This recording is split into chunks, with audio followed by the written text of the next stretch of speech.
Hello नमस्कार दोस्तों। आज मैं आप लोगों के लिए लेके आया हूं बायोलॉजी का एक शानदार टॉपिक जिसका नाम है पाचन तंत्र। इसका नाम है पाचन तंत्र। चलो स्टार्ट करते हैं।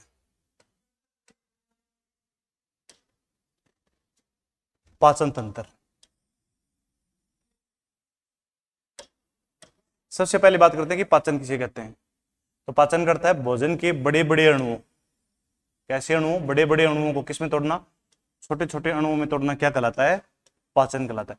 बड़े बड़े अणुओं का क्या अर्थ है, बड़े बड़े अणुओं का अर्थ है, यहां बड़े बड़े अणुओं का अर्थ है कार्बनिक रूप से बड़े अणु, कार्बनिक कार्बनिक रूप से बड़े अणुओं को किसमें तोड़ना, छोटे अणुओं में तोड़ना। किसमें, छोटे अणुओं का अर्थ है सरल शर्करा में तोड़ना। किसमें तोड़ना, सरल शर्करा में तोड़ना। क्यों तोड़ना सरल शर्करा में, ताकि शरीर उनका क्या कर सके, अवशोषण कर सके। क्या कर सके, अवशोषण कर सके। क्या कर सके, अवशोषण कर सके। ये प्रक्रिया क्या कहलाती है, पाचन कहलाती है। तो दोबारा सुन लो, भोजन के बड़े बड़े अणुओं अर्थात कार्बनिक रूप जो बड़ा है, भोजन के छोटे छोटे अणुओं सरल शर्करा अर्थात अवशोषण योग्य रूप में तोड़ना, ताकि शरीर उनका क्या कर सके, अवशोषण कर सके। ये प्रक्रिया क्या कहलाती है, पाचन कहलाती है। अब कार्बनिक रूप से कौन से बड़े अणुओं का सबसे पहले बात करते हैं, कार्बोहाइड्रेट का। कार्बोहाइड्रेट में अपन किसका पाचन करते हैं, अपन पाचन करते हैं स्टार्च का। किसका पाचन करते हैं, स्टार्च का। और स्टार्च का जो फॉर्मूला होता है वो होता है C6H10O5। O5 क्या होता है, O5। और ये क्या है, ये है पॉलीसेकेराइड। क्या है ये, पॉलीसेकेराइड है। क्या है ये, पॉलीसेकेराइड। एक बात बता दूं, ये बहुत बड़ा रूप है और ये दो रूपों से मिलकर बना है, दो स्ट्रक्चर से मिलकर बना है। एक तो होता है अल्फा एमाइलेज, अल्फा एमाइलेज, और दूसरा है बीटा एमाइलेज। किससे, बीटा एमाइलेज से। और इस स्टार्च को किसमें तोड़ना, पाचन के द्वारा सबसे पहले किसमें तोड़ना, ग्लूकोज में तोड़ना। और ग्लूकोज का मतलब होता है C6H12O6। और ये ग्लूकोज किसके द्वारा अवशोषित कर लिया जाएगा, शरीर में छोटी आंत के रसांकुर द्वारा अवशोषित कर लिया जाएगा। और अगर शरीर में ग्लूकोज की मात्रा ज्यादा हो जाएगी तो इसे किसमें कन्वर्ट कर दिया जाएगा, ग्लाइकोजन में तोड़ दिया जाएगा। दूसरा बात करते हैं प्रोटीन। प्रोटीन को किसमें तोड़ना, पेप्टोन्स में तोड़ना, और फिर इसे किसमें तोड़ना, एमिनो एसिड में तोड़ना। एमिनो एसिड में क्यों तोड़ना, ताकि शरीर इनका क्या कर सके, अवशोषण कर सके। क्या कर सके, अवशोषण कर सके। तीसरा लिपिड, वसा। वसा किसमें पाई जाती है, घी में, ऑयल्स में और मांस में। और इसको किसमें तोड़ना, पहले फैटी एसिड में तोड़ना और बाद में इसको किसमें कन्वर्ट करना, ग्लिसरॉल में कन्वर्ट करना, ताकि शरीर इसका क्या कर सके, अवशोषण कर सके। और अवशोषण करने के बाद श्वसन की प्रक्रिया के द्वारा इनसे क्या ले सके, एनर्जी ले सके। दोबारा सुन लो, पाचन का अर्थ क्या है, पाचन का अर्थ है भोजन के बड़े बड़े अणुओं, मतलब कार्बनिक रूप से बड़े अणुओं को किसमें तोड़ना, छोटे छोटे अणुओं में तोड़ना। तोड़ना क्या कहलाता है, पाचन कहलाता है। और बड़े अणुओं का अर्थ क्या होता है, जैसे कार्बोहाइड्रेट है, और कार्बोहाइड्रेट का बड़ा रूप का क्या मतलब है, स्टार्च। और स्टार्च को किसमें तोड़ना, ग्लूकोज में तोड़ना। फिर किसमें, प्रोटीन, प्रोटीन को किसमें तोड़ना, पेप्टोन्स में तोड़ना। अंतिम रूप से इसमें किसमें तोड़ना, एमिनो एसिड में तोड़ना।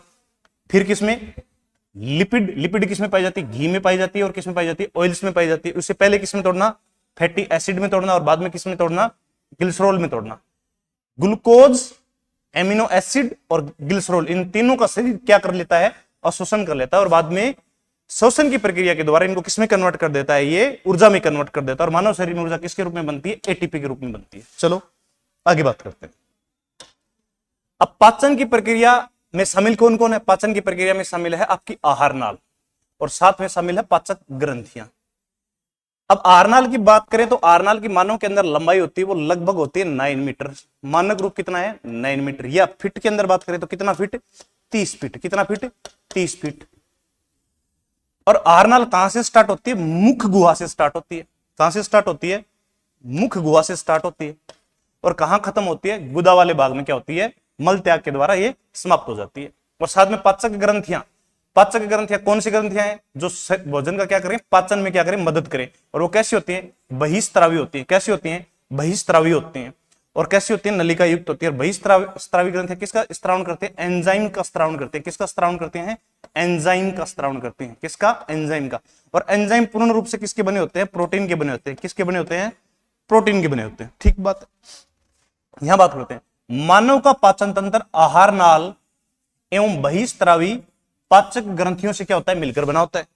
एक बात बहुत इंपॉर्टेंट बात बता रहा हूं मैं, ध्यान रखना इसका। शाकाहारियों की जो आहार नाल है, शाकाहारियों की जो आहार नाल है वो मांसाहारियों की तुलना में कैसी होती है, बड़ी होती है। क्योंकि शाकाहारी किसका सेवन करते हैं, सेलुलोज का सेवन करते हैं। और सेलुलोज का मतलब किसका सेवन करते हैं, घास का सेवन करते हैं। किसका सेवन करते हैं, घास का सेवन करते हैं। और घास में कौन सा कार्बोहाइड्रेट पाया जाता है, घास में कार्बोहाइड्रेट के रूप में क्या पाया जाता है, सेलुलोज पाया जाता है। क्या पाया जाता है, सेलुलोज पाया जाता है। और इस सेलुलोज का पाचन करने के लिए आहारनाल की लंबाई क्या होनी चाहिए, अधिक होनी चाहिए, ताकि आहारनाल का क्या किया जा सके, ताकि सेलुलोज का क्या किया जा सके, पाचन किया जा सके। नेक्स्ट बात करते हैं, ये जो आहार नाल है जिसे इंग्लिश में बोलते हैं एलिमेंट्री कैनाल, क्या बोलते हैं, एलिमेंट्री कैनाल। ये एलिमेंट्री कैनाल की लंबाई मैं बता चुका हूं, फिर से लिख रहा हूं, कितनी होती है, 9 मीटर होती है। कितनी होती है, 9 मीटर होती है। और इस एलिमेंट्री कैनाल में शामिल कौन कौन से हैं, कौन कौन से अंग शामिल है और कौन कौन सी पाचक ग्रंथियां शामिल है। एक बात ध्यान रखना, जिस अंग में पाचक ग्रंथि मिलेगी वहां भोजन का होगा रासायनिक रूप से पाचन, और जिस अंग में पाचक ग्रंथियां नहीं मिलेंगी तो आप समझ जाना वहां भोजन का पाचन नहीं होगा। ठीक बात है। आगे बात करते हैं, सबसे पहले बात करते हैं कि कौन सा अंग स्टार्ट होता है आहारनाल में। सबसे पहले आता है मुख गुहा। कौन आता है, मुख गुहा। मुख गुहा को बोलते हैं बक्कल केविटी। मुख गुहा में कौन कौन से अंग पाए जाते हैं, मुख गुहा में अंग पाए जाते हैं टीथ, टीथ क्या पाई जाती है, जुबान, क्या पाई जाती है, जुबान। साथ में क्या पाई जाती है, यूला, क्या पाई जाती है, यूला। और इन तीनों को बोलते हैं मुख गुहा। और मुख गुहा में कौन सी ग्रंथियां पाई जाती है, लार ग्रंथियां पाई जाती है। कौन सी ग्रंथियां पाई जाती हैं, पाचक ग्रंथियों के रूप में लार ग्रंथियां पाई जाती हैं। और लालो एक बात याद रखना, ये लार ग्रंथियां केवल और केवल किसका पाचन करते हैं, कार्बोहाइड्रेट का पाचन करते हैं। किसका पाचन करते हैं, कार्बोहाइड्रेट करते हैं। बाकी भोजन के रूप में किसी भी पोषक तत्व का क्या नहीं करती है, पाचन नहीं करती।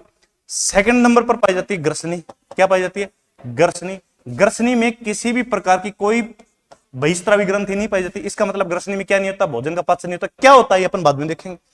3 नंबर पर क्या पाया जाता है, 3 नंबर पे पाया जाता है ग्रसिका, जिसे बोलते हैं फूड पाइप। क्या बोलते हैं, फूड पाइप, फूड पाइप या भोजन नलिका। क्या बोलते हैं, फूड पाइप या भोजन नलिका। इसमें भी कोई क्या नहीं पाई जाती, पाचक ग्रंथि नहीं पाई जाती। फोर्थ नंबर पर आता है अमाशय। क्या पाया जाता है, अमाशय, जिसे बोलते हैं स्टोमक। क्या बोलते हैं, स्टोमक। क्या बोलते हैं, स्टोमक। स्टोमक में कौन सी ग्रंथियां पाई जाती है, जठर ग्रंथियां पाई जाती है। और ये जठर ग्रंथियां किसका स्त्रावण करती है, जठर रस का क्या करते हैं, स्त्रावण करते हैं। और जठर रस किसका पाचन करता है, प्रोटीन का पाचन करता है। किसका पाचन करता है, प्रोटीन का पाचन करता है। कार्बोहाइड्रेट का पाचन नहीं करता। थोड़ी बहुत मात्रा में किसका पाचन हो सकता है, वसा का पाचन हो सकता है। किसका पाचन हो सकता है, वसा का, वो भी कितना, थोड़ा बहुत। उसके बाद आती है 5 नंबर पे छोटी आंत। क्या पाई जाती है, छोटी आंत। और छोटी आंत में जो ग्रंथियां पाई जाती है वो पाई जाती है बुर्नर ग्रंथियां। कौन सी ग्रंथियां पाई जाती हैं, बुर्नर ग्रंथियां पाई जाती हैं। और इस बुर्नर ग्रंथियों के साथ साथ अग्नाशय से इस बुर्नर ग्रंथियों में कौन सा रस आके मिलता है, अग्नाशय रस। और यकृत से कौन सा रस आके मिलता है, ये पित्तरस। और फिर पाया जाता है अपेंडिक्स। किसके किसके बीच में, छोटी आंत के अंतिम भाग और बड़ी आंत के प्रारंभिक भाग के बीच में क्या पाया जाता है, अपेंडिक्स पाया जाता है। अपेंडिक्स में किसी भी प्रकार के भोजन का क्या नहीं होता, पाचन। ये मानव का वर्तमान में क्या है, अवशेषी अंग है। क्या है ये, अवशेषी अंग है। क्या है भाई, ये अवशेषी अंग है। अंत में बड़ी आंत में भी भोजन के किसी भी अवयव का पाचन नहीं होता है। बड़ी आंत के द्वारा क्या किया जाता है, अपचित भोजन को मल के रूप में क्या किया जाता है, त्याग किया जाता है। दोबारा सुन लो एक बार ढंग से। आहारनाल की लंबाई कितनी होती है, 9 मीटर होती है। आहारनाल किस किस से मिलकर बनी होती है, एक तो होता है आहारनाल में अंग और दूसरी होती है पाचक ग्रंथियां। कौन सा अंग पाया जाता है, सबसे पहले मुख गुहा। मुख गुहा में कौन सी ग्रंथि पाई जाती है, लार ग्रंथि पाई जाती है। और लार ग्रंथि किसका पाचन करते हैं, केवल और केवल कार्बोहाइड्रेट का पाचन करते हैं। सेकंड नंबर पाया जाता है ग्रसनी। ग्रसनी में किसी भी प्रकार की कोई पाचक ग्रंथि नहीं पाई जाती है। फिर आता है फूड पाइप, जिसमें भी किसी भी प्रकार की कोई पाचक ग्रंथि नहीं पाई जाती है। फिर आता है अमाशय। अमाशय में जठर ग्रंथियां पाई जाती हैं। और साथ में उसके बाद आती है छोटी आंत। छोटी आंत में कौन सी ग्रंथियां पाई जाती है, बुर्नर ग्रंथियां पाई जाती है। और छोटी आंत में बुर्नर ग्रंथियों से आंतर रस निकलता है और अग्नाशय रस प्लस यकृत से निकला हुआ पित्तरस इसमें आकर मिल जाता है। और भोजन के प्रत्येक अवयव का क्या करता है, पाचन। और छोटी आंत के अंतिम भाग और बड़ी आंत के प्रारंभिक भाग के बीच में पाया जाता है अपेंडिक्स, जो मानव का कैसा अंग है, अवशेषी अंग है। और इसमें भी भोजन के किसी भी अवयव का क्या नहीं होता है, पाचन नहीं होता है। फिर पाई जाती है बड़ी आंत। बड़ी आंत में कोई पाचक ग्रंथि नहीं पाई जाती है। यहां भोजन का अपचित या पचित भोजन का क्या किया जाता है, निष्कासन किया जाता है। किसके रूप में निष्कासन किया जाता है, मल के रूप में निष्कासन किया जाता है। आगे देखो, सबसे पहले बात करते हैं मुख गुहा। किसकी बात करते हैं अपन? मुख गुहा। मुख गुहा में पाया क्या क्या जाता है भाई? मुख गुहा के अंदर पाया जाता है आपका एक तो दांत, दूसरी पाई जाती है जीवा, और तीसरी पाई जाती है यवला। इन तीन चीजों से मिलकर, इन तीन अंगों से मिलकर क्या बना होता है? मुख गुहा। सबसे पहले अपन बात करते हैं मुख गुहा की। मुख गुहा की किसकी बात करते हैं? मुख गुहा की। पाचन मुख गुहा से शुरू होता है, मतलब पाचन का प्रारंभ अगर आपसे पूछे तो कहां से होता है? मुख गुहा से। पाचन का प्रारंभ किससे होता है? मुख गुहा से। कहां से होता है? मुख गुहा से। ओके, इसमें सबसे पहले किसकी बात करेंगे? टिथ की बात करेंगे। दांत के अध्ययन को क्या कहते हैं? ओडेंटोलॉजी कहते हैं। क्या कहते हैं? कौन सा लॉजी कहते हैं? ओडेंटोलॉजी। प्रश्न आ सकता है। दांत जो होते हैं वो सामान्य दो प्रकार के होते हैं। कितने प्रकार के होते हैं? दो प्रकार के होते हैं। किसके आधार पर? आयु के आधार पर। किसके आधार पर? आयु के आधार पर। किसके आधार पर? आयु के आधार पर। इसका क्या मतलब है? सबसे पहले जो दांत आते हैं वो कौन से आते हैं? दूधिया दांत आते हैं। कौन से दांत आते हैं? दूधिया दांत, जिसे बोलते हैं मिल्क टीथ, और जिनकी संख्या होती है 20, और ये कैसे होते हैं? अस्थायी। ये 10 या 12 वर्ष की आयु के बाद ये क्या हो जाते हैं? टूट जाते हैं। और जीवन में कितनी बार आते हैं? ये एक बार आते हैं। उसके बाद होते हैं वयस्क दांत, जो जिनकी संख्या कितनी होती है? 32 होती है, और ये जीवन पर्यंत चलते रहते हैं। कब तक चलते हैं? ये जब तक जीवन रहता है तब तक जीवन पर्यंत चलते रहते हैं। और नोट करके आप एक बात देना ना, दांत की जो पीएच होती है वो कितनी होती है? 5.5। इसका अर्थ क्या होता है? दांत कैसे होते हैं? हल्के अम्लीय होते हैं। हल्के अम्लीय होते हैं। कैसे होते हैं? हल्के अम्लीय। और दांतों का जो रंग होता है वो कैसा होता है? हल्का पीलापन लिए होता है। कैसा होता है? हल्का पीलापन लिए होता है। आगे बात करते हैं। संरचना व कार्य के आधार पर दांत कितने प्रकार के होते हैं? 4 प्रकार के। कौन कौन से? बात करते हैं प्रकार के रूप में। और वयस्क में कितने पाए जाते हैं? बच्चे में कितने पाए जाते हैं? और उनका कार्य क्या है? सबसे पहले बात करते हैं इंसाइजर। कौन से? इंसाइजर। वयस्क में इनकी संख्या कितनी होती है? 8। और छोटे बच्चे में इनकी संख्या कितनी होती है? 8। और इनका काम क्या होता है? भोजन को काटना। दूसरे नंबर पे जो होते हैं वो होते हैं केनाइन। केनाइन की संख्या वयस्क में कितनी होती है? 4। छोटे बच्चे में कितनी होती है? 4। और इनका काम होता है भोजन को चीरना व फाड़ना। 3 नंबर पे जो होते हैं वो होते हैं प्रीमोलर। इनकी संख्या होती है वयस्क के अंदर 8, और छोटे बच्चे में इनकी संख्या होती है 0। याद रखने योग्य बात है ये कि किस छोटे बच्चे में कौन से दांत नहीं पाए जाते, तो याद रखना प्रीमोलर दांत नहीं पाए जाते। इनका काम होता है चबाना, भोजन को चबाना। और अंतिम में जो दांत पाए जाते हैं उसको बोलते हैं मोलर। इनमें वयस्क में संख्या कितनी होती है? 12। और छोटे बच्चे में इनकी संख्या कितनी होती है? 8। और इनका काम भी क्या होता है? चबाना। इनको जो वयस्क के अंदर जोड़ेंगे तो इनका योग होता है 32, और बच्चे के अंदर इनका योग जोड़ेंगे तो कितने होएगा? 20। दोबारा देख लो। इंसाइजर का काम क्या होता है? काटना। केनाइन का काम क्या होता है? चीरना फाड़ना। और केनाइन जो है ना वो किसका सिंबल है? किसका प्रतीक है? ये प्रतीक है मांसाहारी का। किसका प्रतीक है? मांसाहारी का। किसका प्रतीक है? मांसाहारी का। नेक्स्ट बात करते हैं दंत सूत्र की। बहुत ही बढ़िया टॉपिक है वयस्क दंत सूत्र। इसका क्या मतलब है? इंसाइजर, केनाइन, प्रीमोलर और मोलर। ये होता है ऊपरी जबड़ा। ऊपरी जबड़ा। और ये वाला है निचला जबड़ा। कौन सा जबड़ा? निचला जबड़ा। ठीक है। ऊपरी जबड़े का भी कौन सा भाग? ये एक लेफ्ट भाग है और एक कौन सा भाग है? राइट भाग है। निचले जबड़े का एक लेफ्ट भाग है और एक राइट भाग है। इंसाइजर की संख्या कितनी होती है? 2 ऊपरी जबड़े में, और निचले जबड़े में इंसाइजर की संख्या कितनी होती है? 2। केनाइन की संख्या ऊपरी जबड़े में कितनी होती है? 1। और 2 से गुणा करेंगे तो दोनों साइड में कितनी हो जाएगी? 2। और निचले जबड़े में भी कितनी होती है? 2। प्रीमोलर की संख्या ऊपरी जबड़े में कितनी होती है? 4। और निचले जबड़े में भी कितनी होती है? 4। और मोलर की संख्या ऊपरी जबड़े में कितनी होती है? 6। और निचली जबड़े में कितनी होती है? 6। इनका योग करेंगे तो कितना योग हो जाएगा? 32। और ये 32 दांत कैसे होते हैं? 27 होते हैं। अब बात करते हैं बाल्यावस्था। बाल्यावस्था का 2 सूत्र है, वो है 2102 2102। 2 से गुणा करेंगे तो इनकी संख्या कितनी हो जाएगी? 20 हो जाएगी। और छोटे बच्चों में कौन से दांत नहीं पाए जाते? प्रीमोलर दांत नहीं पाए जाते हैं। और सबसे पहले अगर कौन से दांत आएंगे तो याद रखना, छोटे बच्चे में सबसे पहले दांत आते हैं इंसाइजर, जिसको बोलते हैं स्माइल टीथ। क्या बोलते हैं? Smile teeth. कौन से दांत बोलते हैं इनको? Smile teeth. ध्यान रखना, वयस्क दंत सूत्र का फॉर्मूला था 2123 2123 गुणा 2 बराबर 32। और बाल्यावस्था का जो दंत सूत्र है उसका फॉर्मूला है 2102 2102 गुणा 2 बराबर 20। और ये 20 कैसे होते हैं? अस्थायी होते हैं। चलो आगे ही बात करते हैं। अब बात करते हैं दांतों की उत्पत्ति। दांतों की उत्पत्ति। दांतों की जो उत्पत्ति होती है वो होती है एक्टोमीजोड्रम से। किससे होती है? एक्टोमीजोड्रम से। किससे होती है? एक्टोमीजोड्रम से। किससे होती है? एक्टोमीजोड्रम से। किससे होती है? एक्टोमीजोड्रम से। एक्टो का मतलब है यहां एक्टोड्रम, और एक्टोड्रम से दांत के किस भाग की उत्पत्ति होती है? दांत के इनेमल भाग की उत्पत्ति होती है। ये इनेमल क्या होता है ये अपन दांत की स्ट्रक्चर में बात करेंगे। और मीजोड्रम का, मीजोड्रम जो लिख रखा है उससे होती है दांत के डेंटाइन की उत्पत्ति। किस भाग की? डेंटाइन की उत्पत्ति। इसका मतलब हुआ दांत की उत्पत्ति जो किस भाग से होती है? एक्टोमीजोड्रम से होती है। और एक्टोड्रम से किसकी उत्पत्ति होती है? इनेमल की। और मीजोड्रम से किसकी उत्पत्ति होती है? डेंटाइन की। दांतों के दोनों भाग हैं, ये ऊपरी भाग है और ये नीचे वाला भाग होता है। नोट में देखेंगे, बच्चों में प्रीमोलर दांत नहीं पाए जाते हैं, बहुत इंपॉर्टेंट है, ध्यान रखना। छोटे बच्चों में कौन से दांत नहीं पाए जाते? छोटे बच्चों में प्रीमोलर दांत नहीं पाए जाते। और आपसे प्रश्न पूछे कितने पाए जाते हैं, तो 0 पाए जाते हैं, पाए ही नहीं जाते। अगला, छोटे बच्चों में सर्वप्रथम कौन से दांत आते हैं? इंसाइजर दांत आते हैं। इंसाइजर को बोलते हैं, आई से लिखते हैं, और इसको बोलते हैं स्माइल टीथ। स्माइल टीथ, हंसने वाले दांत। ओके, नेक्स्ट देखते हैं, हाथी के जो बाहर निकले हुए दांत होते हैं वो कौन से होते हैं? इंसाइजर होते हैं। कौन से होते हैं? इंसाइजर होते हैं। और चूहा वस्तुओं को कुतरते समय इंसाइजर दांतों की लंबाई को क्या करता है? कम करता है। अगर वो कम नहीं करेगा तो वो दांत क्या हो जाएंगे? उनके लोग हो जाएंगे। नेक्स्ट बात करते हैं, अक्कल दांत या चोर दांत। अक्कल दांत को बोलते हैं विजडम टीथ। कौन सा teeth? Wisdom teeth. Wisdom teeth, या इसको बोलते हैं चोर दांत। वर्तमान में मानव का कैसा अंग है?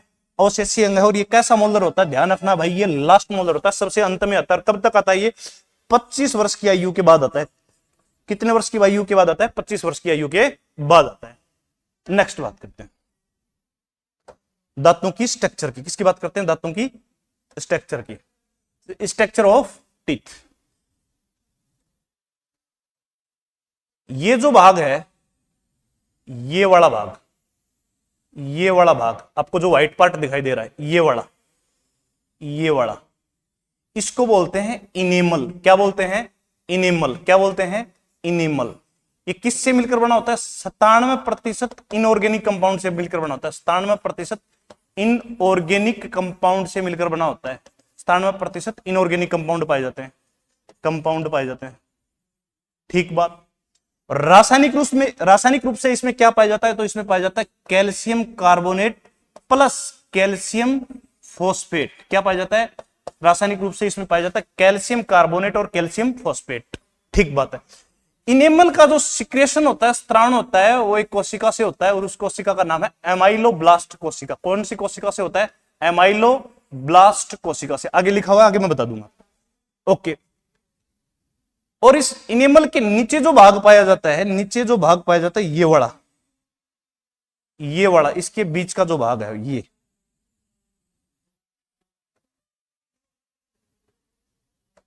ये वाला भाग,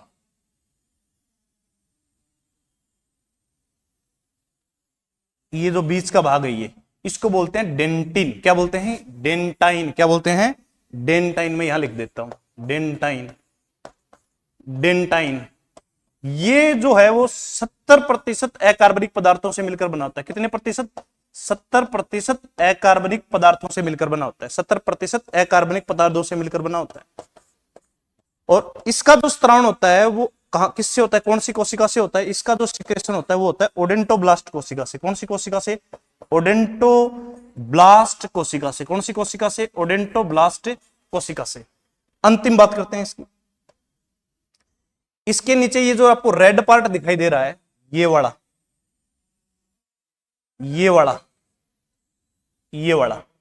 इसको बोलते हैं डेंटल पल्प केविटी। क्या बोलते हैं? Pulp cavity. कौन सा भाग है? ये पल्प केविटी भाग है। ये किससे जुड़ा है? ये जुड़ा है रक्त वाहिनियों से और तंत्रिका कोशिकाओं से। किससे जुड़ा है? रक्त वाहिनियों से और तंत्रिका कोशिकाओं से। ठीक बात है, दोबारा सुन लो। Structure of teeth. क्राउन भाग में 2 चीजें पाई जाती है, एक तो पाया जाता है इनेमल, दूसरा पाया जाता है डेंटाइन। इनेमल का जो सिक्रेशन करते हैं वो करते हैं एमाइलोब्लास्ट कोशिका, और डेंटाइन का जो सिक्रेशन करते हैं वो करती है ओडेंटोब्लास्ट कोशिकाएं। और इसके अंदर पाए जाते हैं 97% अकार्बनिक यौगिक, और यह बना होता है कैल्शियम कार्बोनेट और कैल्शियम फॉस्फेट से। और अपनी बॉडी का सबसे कठोर पदार्थ है कौन? इनेमल। सबसे कठोर पदार्थ है शरीर का। सबसे कठोर पदार्थ कौन है? इनेमल है। और यह बना होता है 70% अकार्बनिक पदार्थों से।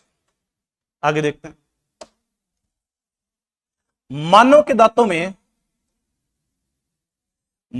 दांतों में कितने प्रकार की परतें पाई जाती है? 2 प्रकार की परतें पाई जाती है। पहली का क्या नाम है? इनेमल। क्या नाम है? इनेमल। दांतों का सबसे भारी श्वेत आवरण क्या कहलाता है? इनेमल कहलाता है। यह जंतु जगत का, प्लांट किंगडम का सबसे कठोर पदार्थ होता है। और यह कैल्शियम कार्बोनेट, कौन सा कार्बोनेट? कैल्शियम कार्बोनेट और कैल्शियम फॉस्फेट से क्या होता है? मिलकर बना होता है। और इसका जो सिक्रेशन है वो किससे होता है? इसका जो स्त्रावण होता है वो होता है एमिलोब्लास्ट कोशिकाओं से। ध्यान रखना, इनेमल दांत का सबसे स्वेद भारी आवरण है। ये प्लांट किंगडम का सबसे कठोर पदार्थ होता है और रासायनिक रूप से ये कैल्शियम कार्बोनेट और कैल्शियम फॉस्फेट का बना होता है। और इसका जो सिक्रेशन होता है वो होता है एमिलोब्लास्ट कोशिकाओं के द्वारा। सेकंड जो पार्ट है वो है डेंटाइन। कौन सा पार्ट है? डेंटाइन। कौन सा पार्ट है? डेंटाइन। दांतों का मुख्य भाग क्या होता है? डेंटाइन कहलाता है। क्या कहलाता है? डेंटाइन कहलाता है। इसका जो सिक्रेशन होता है वो कौन सी कोशिकाओं से होता है? ओडेंटोब्लास्ट कोशिकाओं से होता है। और इसमें कितने प्रतिशत अकार्बनिक पदार्थ पाए जाते हैं? 70% अकार्बनिक पदार्थ पाए जाते हैं। और इसमें कितने प्रतिशत अकार्बनिक पदार्थ पाए जाते हैं? इनेमल में 97% अकार्बनिक पदार्थ है किसमें पाए जाते हैं? इनेमल में पाए जाते हैं। आगे बात करते हैं। डेंटाइन के भीतर क्या पाई जाती है? पल्प कैविटी पाई जाती है, जिसमें रुधिर वाहिकाएं व तंत्रिका रेशे पाए जाते हैं। ठीक बात है। दातुन करने का जो प्रमुख उद्देश्य है वो दांतों की अम्लीयता को क्या करना है? दूर करना है। दांत की जो पीएच है वो है 5.8 और जो दातुन होती है वो होती है क्षारीय। और ये दोनों मिलकर दांतों को कैसे कर देते हैं? उदासीन कर देते हैं। ठीक बात। और कृत्रिम दांत किसके बने होते हैं? जिंक ऑक्साइड के बने होते हैं। इस तथ्य को भी आप ध्यान में रख लेना। नेक्स्ट बात करते हैं दांतों के लक्षण। विषमदंती, हेटेरोडेंट। क्या मतलब है? भिन्न भिन्न प्रकार के होते हैं। इसका क्या मतलब होता है? भिन्न भिन्न प्रकार के होते हैं। किसके आधार पर? कार्य के आधार पर। कैसे? इंसाइजर का काम अलग होता है, केनाइन का काम अलग होता है, प्रीमोलर का काम अलग होता है और मोलर का काम क्या होता है? अलग होता है। कार्य की भिन्नता के आधार पर इनको क्या कहते हैं? विषमदंती कहते हैं। पहला पॉइंट। सेकंड पॉइंट होता है द्विबारदंती या डाइफोडेंट। जीवन में दांत कितनी बार आते हैं? 2 बार आते हैं। पहले कौन से आते हैं? 20 आते हैं और बाद में कौन से आते हैं? 32 आते हैं। और जीवन में 2 बार आने के कारण इनको क्या कहते हैं? डाइफोडेंट या द्विबारदंती कहते हैं। तीसरे होते हैं गर्तदंती। कौन सी दंती? गर्तदंती, जिसको बोलते हैं थिकोडेंट। थिकोडेंट का मतलब होता है ये जबड़ों की किस में धसे रहते हैं? अस्थियों में धसे रहते हैं। दांत जबड़ों की किस में धसे रहते हैं? अस्थियों में धसे रहते हैं। इस वजह से इसको कहते हैं गर्तदंती। नेक्स्ट करते हैं।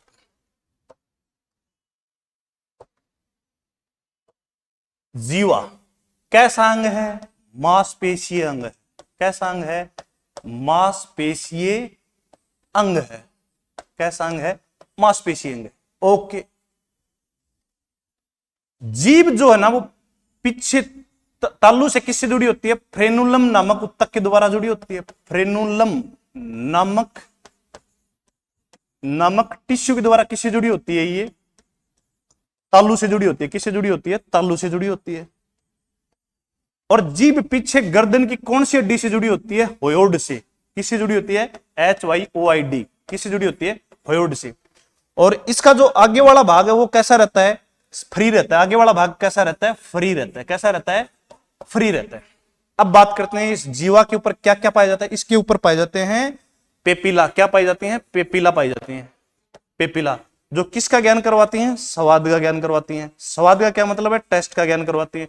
टेस्ट का मतलब ये है, ये एक सेंसरी ऑर्गन है। ये बताएगा कि मीठा है, खट्टा है या कड़वा है।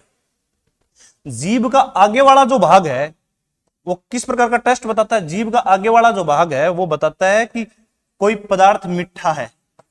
ठीक बात है। और जो ये साइड वाला भाग है ये बताता है कि कोई पदार्थ कैसा है? खट्टा है। और ये जो साइड वाला है ये भी क्या बताएगा कि पदार्थ खट्टा है। और पीछे वाला भाग जो है ना ये बताएगा कि पदार्थ कैसा है? कड़वा है। तो जीभ का आगे वाला भाग किसका एहसास करवाता है? मीठे का। और जीभ का पीछे वाला भाग जो एहसास करवाता है किसका? कड़वेपन का। किसका? कड़वेपन का। और जीभ का साइड वाला भाग किसका एहसास करवाता है? खट्टेपन का। और बीच वाले भाग में क्या नहीं पाया जाता? किसी भी प्रकार का कोई टेस्ट नहीं पाया जाता है, किसी पर प्रकार का कोई भी टेस्ट नहीं पाया जाता है। ठीक बात है। देखते हैं आगे। ये कैसा अंग है? मांसपेशीय अंग है। कैसा अंग है? मांसपेशीय मस्कुलर ऑर्गन है। इसका आगे वाला भाग कैसा रहता है? स्वतंत्र रहता है। पश्च भाग किससे जुड़ा होता है? वयोड से जुड़ा होता है। वयोड अस्थि कहां पाई जाती है? गर्दन में पाई जाती है। कहां पाई जाती है? गर्दन में पाई जाती है। कहां पाई जाती है? गर्दन में पाई जाती है। गर्दन में एकमात्र हड्डी पाई जाती है जिसका नाम है वयोड। जीवा फ्रेनुलम नामक उत्तक के द्वारा मुख गुहा के फर्श भाग से जुड़ी होती है। फर्श भाग को क्या कहते हैं? तालू क्या कहते हैं? क्या कहते हैं अपन? तालू से जुड़ी रहती है। किससे जुड़ी रहती है? तालू से जुड़ी रहती है। किससे जुड़ी रहती है? ये तालू से जुड़ी रहती है। किससे जुड़ी रहती है? तालू से जुड़ी रहती है। आगे बात करते हैं। जीवा की सतह पर अधिक संख्या में क्या पाए जाते हैं? उभार पाए जाते हैं। इन उभारों को अपन क्या कहते हैं? पेपिला कहते हैं। क्या कहते हैं? इन उभारों को पेपिला कहते हैं। और जो क्या किसका ज्ञान करवाते हैं? स्वाद का ज्ञान करवाते हैं। एक बात और बता देता हूं मैं, टोटल पेपिलाओं की संख्या कितनी पाई जाती है? पेपिला उभार की संख्या कितनी पाई जाती है? आपको इतना ध्यान रखना, पेपिला कितने प्रकार के होते हैं अपनी जीभ के ऊपर? 4 प्रकार के होते हैं। ठीक बात है। आगे बात करते हैं। फिर बात करते हैं यवला की। किसकी बात करते हैं? यवला की। यह एक मांसपेशीय अंग होता है जो भोजन को किस में धकेलता है? ग्रसनी में धकेलता है। कुछ लोगों में सोते समय यवला का आकार क्या हो जाता है? बढ़ जाता है, मतलब यवला नीचे की तरफ लटक जाता है, जिससे यवला किससे टकराता है? कठोर तालू से टकराता है, जिससे एक साउंड उत्पन्न होती है जिसे अपन क्या बोलते हैं? खराटे बोलते हैं। तो भोजन का इसमें क्या नहीं होता? पाचन नहीं होता। क्या नहीं होता है? पाचन नहीं होता। इसका मेन काम जो है ना, वो फूड को किस में धकेलना है? ग्रसनी की तरफ भेजना है। किसकी तरफ भेजना है? ग्रसनी की तरफ भेजना। नेक्स्ट बात करते हैं अपन।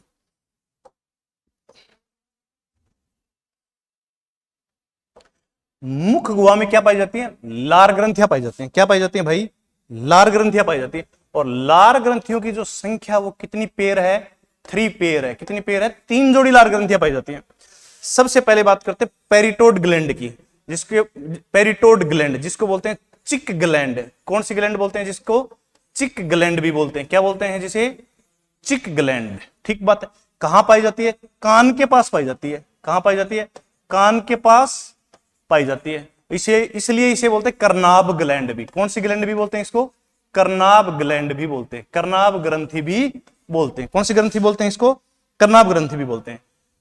सबसे पहले किसकी बात करते हैं? पेरिटोड ग्लैंड की। इसको क्या कहते हैं? चिक ग्लैंड कहते हैं। किसके पास पाई जाती है? कान के पास पाई जाती है। इस वजह से इसे कौन सी ग्रंथि कहते हैं? करनाभ ग्रंथि भी कहते हैं। कौन सी ग्रंथि कहते हैं?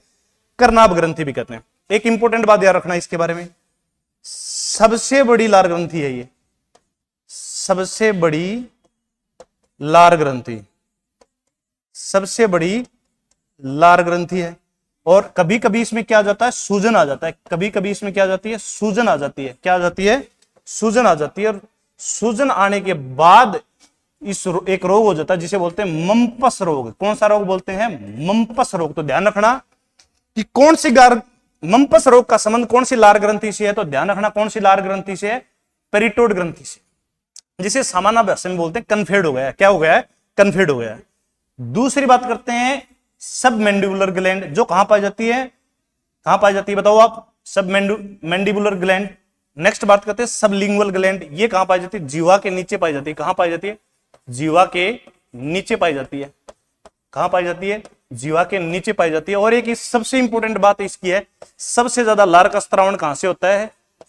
इसी से होता है, सबलिंगुअल ग्लैंड से। सबसे ज्यादा लार का स्त्रावण, सबसे ज्यादा लार का स्त्रावण। एक इंपॉर्टेंट बात और सुन लो, इसमें एक ग्लैंड पाई जाती है जिसका नाम है बार्थोलिन डक्ट। कौन सी डक्ट पाई जाती है? बार्थोलिन डक्ट पाई जाती है। बहुत इंपॉर्टेंट बात है, बार्थोलिन डक्ट या बार्थोलिन नलिका पाई जाती है। ये कहां पाई जाती है? ये पाई जाती है जबड़ों के संधि स्थल पर। कहां पाई जाती है? जबड़ों के संधि स्थल पर। दोबारा देख लो, मुख गुहा में लार ग्रंथियों की संख्या कितनी है भाई? मुख गुहा में लार ग्रंथियों की संख्या है 3 पेयर। कितनी पेयर? 3 पेयर। सबसे पहली कौन सी है? पेरिटोड ग्लैंड। नंबर 2 पे कौन सी है? सब मैंडिबुलर ग्लैंड। तीसरी कौन सी है? सब लिंगुअल, जिसे बोलते हैं अधोजीवा, जिसका क्या नाम है? अधोजीवा। क्या नाम है? अधोजीवा। अधोजीवा। इसको क्या बोलते हैं? करनाभ ग्रंथि बोलते हैं। इसका एक और नाम है चिक ग्लैंड, और कहां पाई जाती है? कान के पास पाई जाती है। सबसे बड़ी लार ग्रंथि है, और कभी कभी इसमें क्या आ जाती है? सूजन, और सूजन आने को कौन सा रोग बोलते हैं? कौन सा रोग हो गया? मम्पस या गलसुआ रोग हो गया। कौन सा रोग हो गया? मम्पस या गलसुआ रोग हो गया। सब मैंडिबुलर ग्लैंड कहां पाई जाती है? जबड़ों के संधि स्थल पर पाई जाती है। तीसरी जो है वो है सब लिंगुअल ग्लैंड, जिसे क्या बोलते हैं? अधोजीवा बोलते हैं। कहां पाई जाती है? जीभ के नीचे पाई जाती है। सबसे ज्यादा लार का क्या करती है? स्त्रावण करती है, और इसमें एक नलिका पाई जाती है जिसको बोलते हैं बार्थोलिन डक्ट। क्या बोलते हैं? Bartholin duct. आगे बात करते हैं। लार ग्रंथियों की कितनी पेयर पाई जाती हैं? 3 पेयर पाई जाती हैं। सबसे पहली कौन सी है? पैरोटिड ग्लैंड, जिसे बोलते हैं करनाभ, कहां, या इसे क्या बोलते हैं? चिक ग्लैंड। कहां पाई जाती है? कान के पास या गाल के भीतर। और इसमें कौन सी डक्ट पाई जाती है? स्टेंसन डक्ट पाई जाती है। और इंपोर्टेंट करके आप लिख लेना, सबसे बड़ी लार ग्रंथि है, सबसे बड़ी लार ग्रंथि, सबसे बड़ी लार ग्रंथि। और इसमें एक रोग होता है इसमें सूजन आ जाती है, और सूजन के कारण एक रोग हो जाता है, और उस रोग का नाम है मम्पस रोग। कौन सा रोग? मम्पस, या जिसे बोलते हैं गलसुआ रोग। कौन सा रोग? मम्पस या गलसुआ रोग। ध्यान रखना, इसमें सूजन आने के बाद कौन सा रोग हो जाएगा? मम्पस या गलसुआ रोग। ठीक बात, आगे देखते हैं। दूसरी है सबलिंगुअल, जिसे बोलते हैं अधोजीवा। किसके पास पाई जाती है? जीभ के पास पाई जाती है, और इसमें एक ग्रंथि, एक डक्ट पाई जाती है जिसे बोलते हैं बार्थोलिन डक्ट। और सबसे ज्यादा लार का स्त्रावण कौन करता है? लार का सर्वाधिक स्त्रावण, लार का सर्वाधिक स्त्रावण, लार का सर्वाधिक स्त्रावण कहां से होता है? सबलिंगुअल ग्लैंड से होता है। नेक्स्ट है सब मैंडिबुलर ग्लैंड। कहां पाई जाती है? निचले जबड़ों के संधि स्थल पर पाई जाती है, और इसमें कौन सी डक्ट पाई जाती है? वार्टन डक्ट पाई जाती है, और इसे बोलते हैं अधोजंब। क्या बोलते हैं? अधोजंब। नेक्स्ट करते हैं लार का रासायनिक संगठन, कि रासायनिक रूप से लार कैसा होता है? ध्यान रखना, क्षारीय होता है।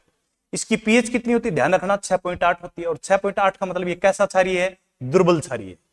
लार ग्रंथि कितनी संख्या पाई जाती है इनकी? लार ग्रंथियों की 3 पेयर। संख्या पूछे तो 6 पाई जाती है। किसका स्त्रावण करती हैं? सलाइवा का स्त्रावण करती हैं। किसका स्त्रावण करती हैं? सलाइवा का स्त्रावण करती है। किसका स्त्रावण करती हैं? सलाइवा का स्त्रावण करती हैं। और सलाइवा की जो पीएच होती है वो कितनी होती है? 6.8। इसका मतलब ये कैसा है? क्षारीय है। कैसा है ये? क्षारीय। ओके।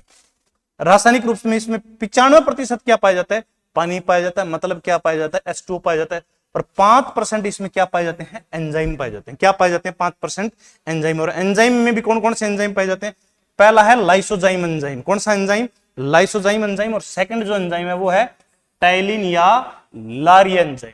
दोबारा देख लो, लार का रासायनिक संगठन कैसा होता है? लार रासायनिक रूप से क्षारीय। पीएच कितनी होती है? 6.8। लारीय ग्रंथियां किसका स्त्रावण करती हैं? लार का स्त्रावण करती है। और लार का स्त्रावण करने का मतलब किसका स्त्रावण करती हैं? सलाइवा का स्त्रावण करती है। और रासायनिक रूप में इसमें 95% क्या पाया जाता है? पानी पाया जाता है। और 5% इसमें क्या पाए जाते हैं? एंजाइम पाए जाते हैं। और एंजाइम कौन कौन से पाए जाते हैं? पहला पाया जाता है लाइसोजाइम, और दूसरा पाया जाता है टाइलिन। अब देखते हैं ये कार्य क्या क्या करते हैं।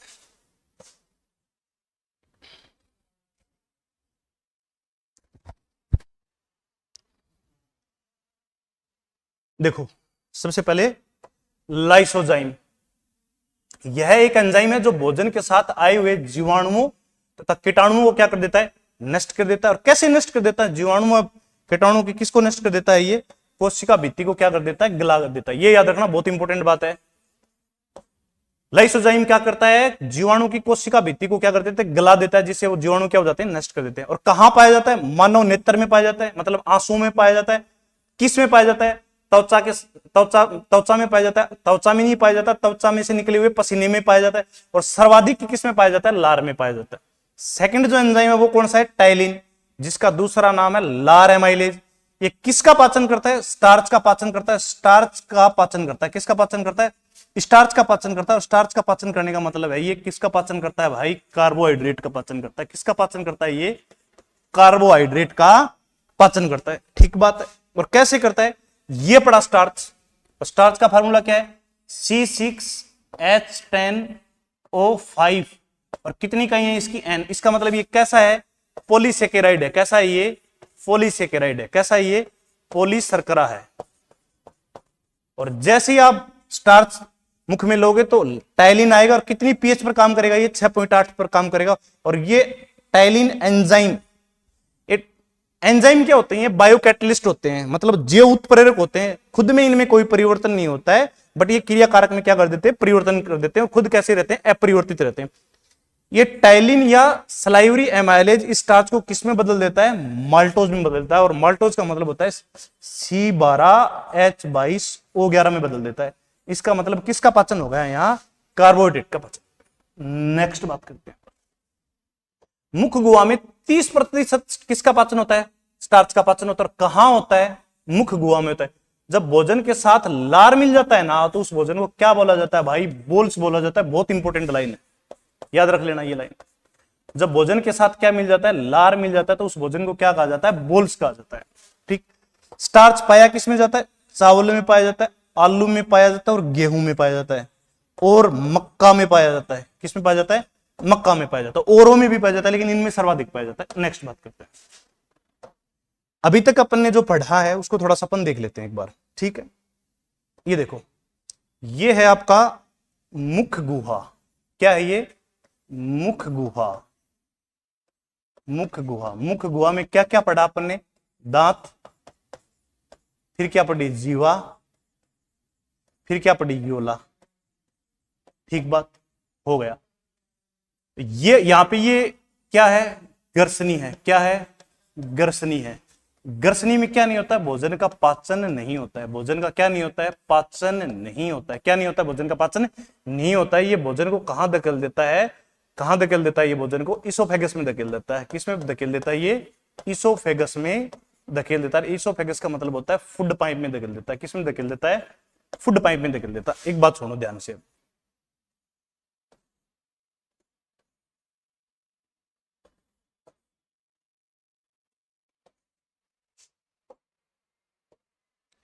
ये है फूड पाइप,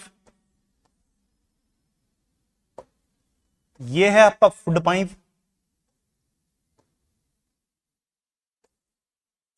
ये है ग्रसनी, और इस ग्रसनी के ऊपर पाया जाता है एपिग्लोटिस। क्या पाया जाता है? एपिग्लोटिस। और ये ग्रसनी जो है वो फूड पाइप और किसको अलग कर देता है? वाइंड पाइप को क्या कर देता है? अलग अलग कर देता है। और इस पर क्या पाया जाता है? एपिग्लोटिस पाया जाता है। एपिग्लोटिस पाया जाता है। क्या पाया जाता है? एपिग्लोटिस।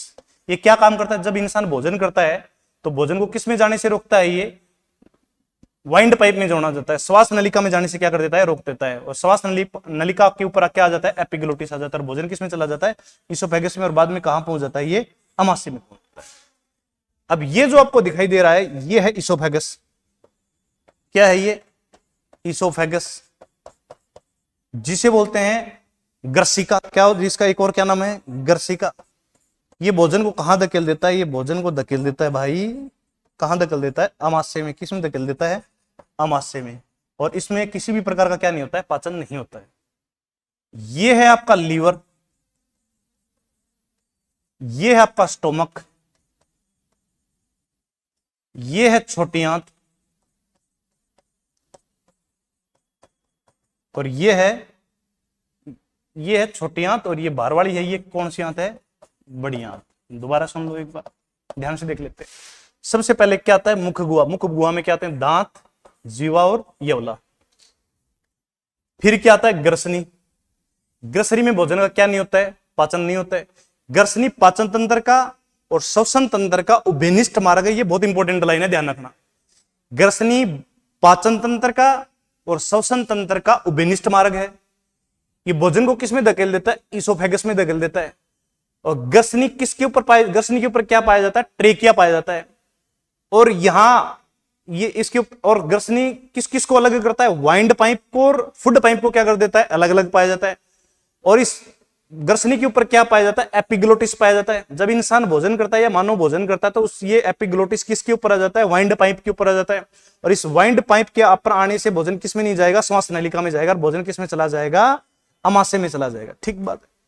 अब बात करते हैं, ये जो आपको वाइंड पाइप दिखाई दे रही है, ये जो आपको पाइप दिखाई दे रही है, इसको बोलते हैं इसोफेगस। क्या बोलते हैं? इसोफेगस। या इसे क्या बोलते हैं? ग्रसिका, जो भोजन को किस में धकेलती है? अमाशय में धकेलती है। नेक्स्ट बात,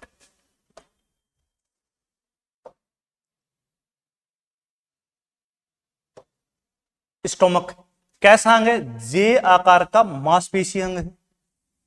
यहां क्या आ रहा है, इसोफेगस, किसको लेकर आ रहा है, भोजन को लेकर आ रहा है, और किस में प्रवेश करवा रहा है, पेट में प्रवेश करवा रहा है, और अमाशय में प्रवेश करवा रहा है। अमाशय का जो पहला भाग है ना, यहां इसको बोलते हैं कोर्डियक पार्ट। कौन सा पार्ट है ये, कोर्डियक पार्ट। क्या पार्ट है ये, कोर्डियक भाग। कौन सा भाग है, कोर्डियक भाग। और जो बीच वाला जो भाग है, ये भाग जो आप दिखाई दे रहे हैं आपको, इतना, ये है इसकी बॉडी, जिसको बोलते हैं फंडस। क्या बोलते हैं, फंडस। ये सबसे बड़ा भाग है जहां भोजन का क्या होता है, पाचन।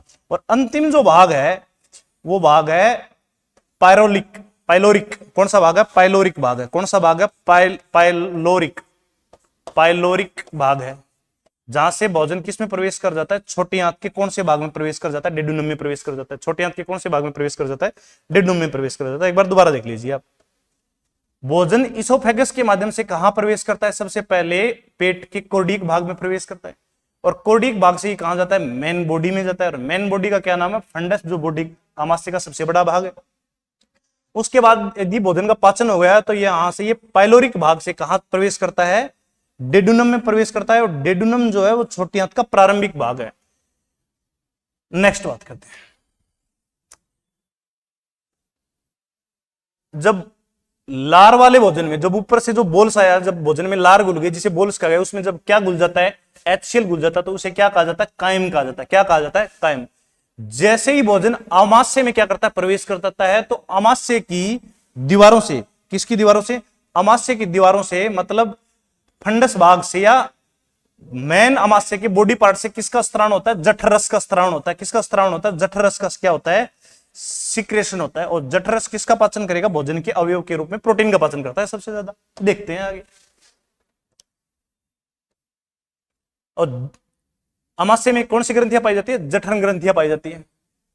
अमाशय में जठर ग्रंथियां पाई जाती है, जो कितने प्रकार की होती है, 3 प्रकार की होती है। और इसमें से कितनी प्रकार की कोशिकाएं पाई जाती है, उसमें 3 प्रकार की कोशिकाएं पाई जाती है। जठर ग्रंथियां किसका सिक्रेशन करेंगी भाई, जठर रस का सिक्रेशन करेंगे। किसका सिक्रेशन करेंगी, जठर रस का सिक्रेशन करेंगे। ठीक बात है। इन जठर ग्रंथियों में कितनी कोशिकाएं पाई जाती है, संख्या में 3 सेल पाई जाती है। कितनी कोशिकाएं पाई जाती हैं, 3 सेल पाई जाती है। कितनी कोशिकाएं पाई जाती है, 3 सेल पाई जाती है। पहली कोशिका का नाम है श्लेष्मा कोशिका। क्या नाम है, श्लेष्मा। दूसरी जो कोशिका है उसका नाम है जाइमोनोजन कोशिका। क्या नाम है, जाइमोनोजन कोशिका। और तीसरी जो कोशिका है उसका नाम है ऑक्जेंटिक कोशिका। क्या नाम है, ऑक्जेंटिक कोशिका। ठीक बात है। ये जो जाइमोनोजन कोशिका है ये करती है श्लेष्मा का स्त्रावण, या जिसे बोलते हैं म्यूकस। किसका स्त्रावण करती है ये, म्यूकस का स्त्रावण करती है। जाइमोनोजन कोशिका जो है वो स्त्रावण करती है पेप्सिनोजन का, एक एंजाइम है जो कैसा है, इनएक्टिव फॉर्म में है। किस फॉर्म में है, इनएक्टिव है, अस्क्रिय है। किस फॉर्म में है, इनएक्टिव स्टेज में है। दूसरा स्त्रावण करती हैं ये रेनिन का, जो किसमें पाया जाता है, छोटे बच्चों में पाया जाता है। छोटे बच्चों में इसलिए पाया जाता है ताकि वो मां के दूध में उपस्थित केसिन प्रोटीन का क्या कर सके, पाचन कर सके। और साथ में थोड़ा बहुत मात्रा में क्या पाया जाता है, गैस्ट्रिक लाइपेज पाया जाता है। क्या पाया जाता है, गैस्ट्रिक लाइपेज पाया जाता है। ओके। थर्ड नंबर पर बच गई ऑक्जेंटिक कोशिकाएं। कौन सी कोशिकाएं, ऑक्जेंटिक कोशिकाएं। और ऑक्जेंटिक कोशिकाएं किसका सिक्रेशन करती हैं, HCl का सिक्रेशन करती हैं। किसका सिक्रेशन करती हैं, HCl का सिक्रेशन करती हैं। और साथ में किसका सिक्रेशन करती हैं, नेज कारकों का सिक्रेशन करते हैं। दोबारा देख लो, अमाशय में कौन सी ग्रंथियां पाई जाती हैं, अमाशय में कौन सी ग्रंथियां पाई जाती है, अमाशय में पाई जाती हैं भाई साहब जठर ग्रंथियां। किसका स्त्रावण करेंगी, जठर रस का स्त्रावण करेंगे। और जठर ग्रंथियों में कितनी कोशिकाएं पाई जाती हैं, 3 कोशिकाएं पाई जाती हैं। जठर ग्रंथियां किसका सिक्रेशन करती हैं, तो जठर ग्रंथियां सिक्रेशन करती हैं जठर रस का। इसमें पहली कोशिका है श्लेष्मा कोशिका, जो किसका स्त्रावण करती है, श्लेष्मा का स्त्रावण करती है। श्लेष्मा का क्या कार्य है, आगे पढ़ेंगे। सेकंड कोशिका कौन सी है, जाइमोनोजन कोशिका। किसका स्त्रावण करती है, पेप्सिनोजन का। किसका सिक्रेशन करती है, पेप्सिनोजन का। और किसका सिक्रेशन करती है, रेनिन एंजाइम का। और किसका सिक्रेशन करती है, गैस्ट्रिक लाइपेज का। रेनिन, पेप्सिनोजन कैसा होता है, निष्क्रिय अवस्था में होता है। और ऑक्जेंटिक कोशिका किसका स्त्रावण करती है, HCl का स्त्रावण करती है। और साथ में किसका स्त्रावण करती है, नेज कारकों का स्त्रावण करती है। किसका स्त्रावण करती है, नेज कारकों का स्त्रावण करती है। और ये नेज कारकों का क्या कार्य है, चलो देखते हैं आगे।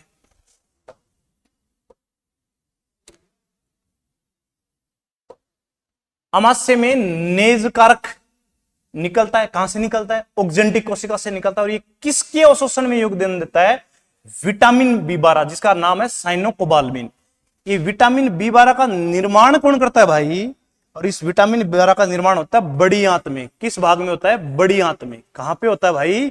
बड़ी आंत में। और बड़ी आंत के भी कौन से भाग में होता है? कोलोन भाग में होता है। किस भाग में होता है? कोलोन भाग में होता है। और कोलोन भाग में भी कौन करता है? एक सहजीवी जीवाणु पाया जाता है। कौन सा जीवाणु पाया जाता है?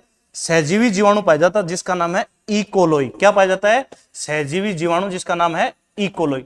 दोबारा देखो एक बार, अच्छे से समझ में आएगा। देखो, अमाशय में क्या पाया जाता है? नेजकारक पाया जाता है।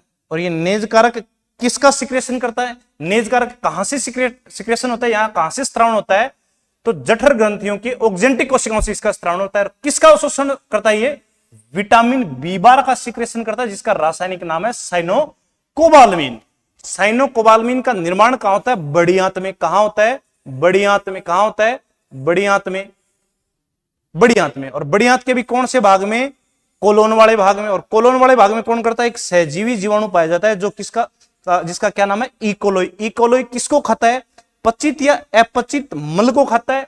और उस मल को किस में कन्वर्ट कर देता है? विटामिन बी 12 में कन्वर्ट कर देता है। और वे विटामिन बी 12 किसकी मदद से अवशोषित होते हैं? नेजकारकों की मदद से क्या होते हैं? अवशोषित होते हैं। ठीक बात है, आगे देखते हैं। ओके, जठरस। जठरस की पीएच कितनी होती है? 1.8 से 2.0। और जठरस में केमिकल रूप से क्या पाया जाता है? HCl पाया जाता है जिसका रासायनिक नाम है भाई साहब हाइड्रोक्लोरिक अम्ल। क्या नाम है? Hydrochloric acid. हाइड्रोक्लोरिक अम्ल। हाइड्रोक्लोरिक अम्ल क्या नाम है इसका? हाइड्रोक्लोरिक अम्ल। और इसकी पीएच आपके पेट में कितनी होती है? 1.8 से 2.0। बहुत खतरनाक होता है ये। तो इसका मतलब ये किसको नष्ट कर सकता है? पेट को नष्ट कर सकता है। पर ये नष्ट क्यों नहीं कर पाता है? बात करेंगे अपन। HCl के कार्य क्या है वो देख लेते हैं। यह भोजन को कैसा कर देता है? अम्लीय कर देता है। अम्लीय करेगा क्योंकि इसकी पीएच कितनी है? 1.8 से 2.0 है, क्योंकि कम है, स्ट्रॉन्ग एसिड है।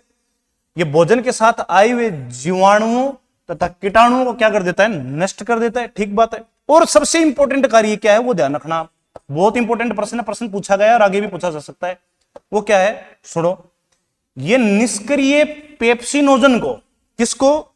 जहां जाइमोनोजन कोशिका एक एंजाइम निकालती है पेप्सिनोजन, जो किस अवस्था में होता है? निष्क्रिय अवस्था में होता है।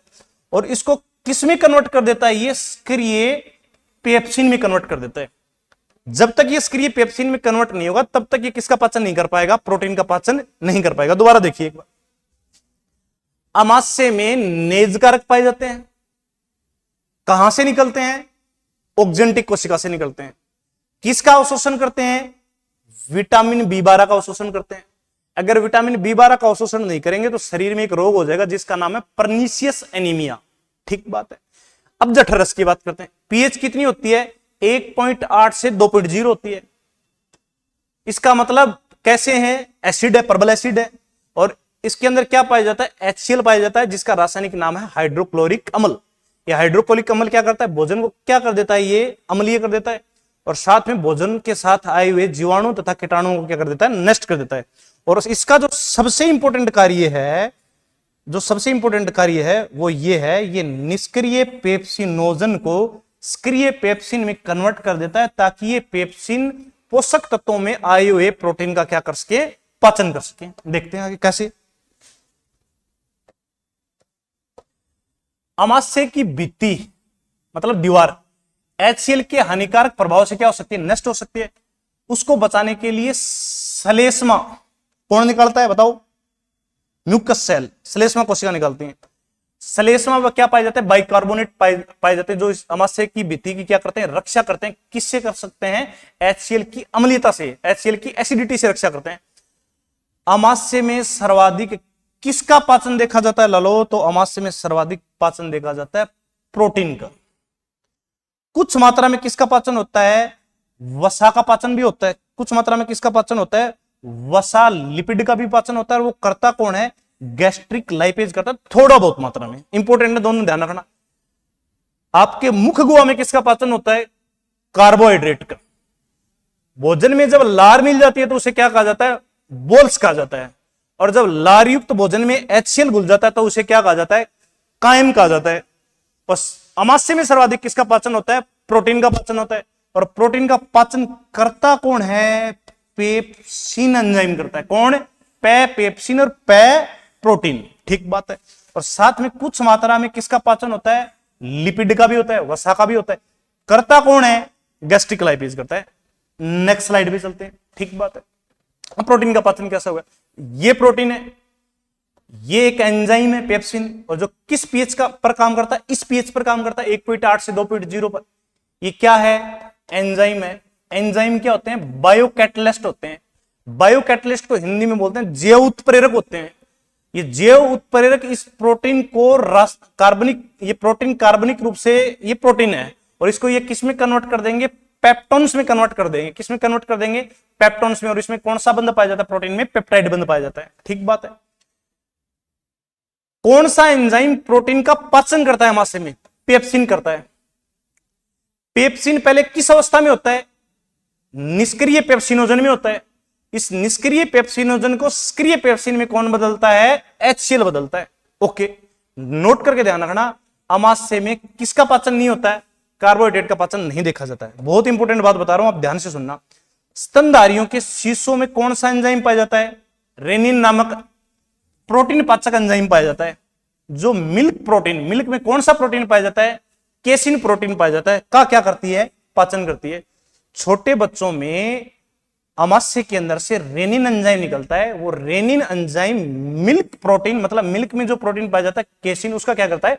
डाइजेशन करने के लिए छोटे बच्चों के अमाशय में कौन सा प्रोटीन पाया जाता है?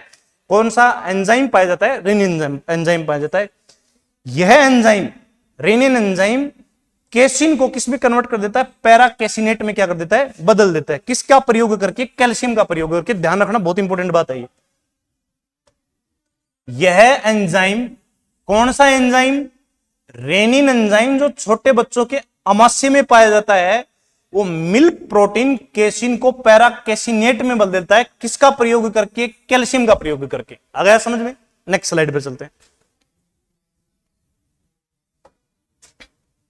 अमाशय में भोजन कितने घंटे तक पड़ा रहता है? 4-5 घंटे तक पड़ा रहता है। इस दौरान इसमें जठरस में मिश्रित होकर ये किसका निर्माण कर लेता है? कायम का निर्माण कर लेता है। ये बात मैं पीछे बता ही चुका हूं कि जब भोजन में क्या मिल जाती है? लार युक्त भोजन प्लस जठर रस, जठर रस को एक साथ क्या कहते हैं? कायम कहते हैं। क्या कहते हैं? कायम कहते हैं। ध्यान रखना, क्या कहते हैं? कायम कहते हैं। लार युक्त भोजन को क्या करते हैं? जब भोजन में लार घुल जाती है तो उसे क्या कहते हैं लालो? उसे कहते हैं बोल्स। ध्यान रह जाएगा। ओके, आगे बात करते हैं। अमाशय का पाइलोरिक पार्ट छोटी आंत के डेड्यूडम ग्रहणी में खुलता है। इस ओपनिंग प्रवेश द्वार को नियंत्रित करने में पाइलोरिक अवरोधनी कार्य करती है। कैसे देखते हैं?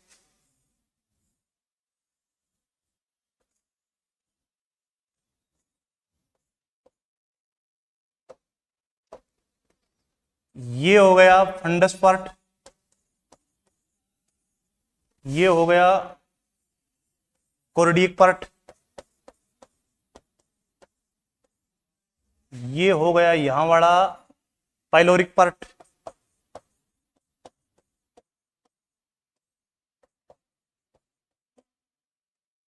यहां भोजन कितने घंटे पड़ा रहता है? 4 से 5 आवर्स पड़ा रहता है। और जैसे 4-5 घंटे के बाद इसका पाचन हो जाएगा तो ये किस में जाएगा? फिर ये जाएगा छोटी आंत के कौन से भाग में? ग्रहणी वाले भाग में, डेडुनम भाग में। यहाँ पे कौन सा भाग है? ग्रहणी वाला भाग है। लेकिन भोजन ग्रहणी वाले भाग में जाएगा, इसको कंट्रोल कौन करेगा? उससे पहले पाइलोरिक अवरोधनी। कौन कंट्रोल करेगा? पाइलोरिक अवरोधनी। कौन कंट्रोल करेगा? पाइलोरिक अवरोधनी। समझ में आ गया? बहुत अच्छी बात है। आगे बढ़ते हैं,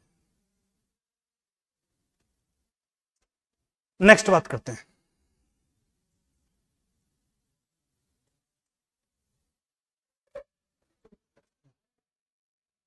क्या हो गया? गड़बड़ होगी।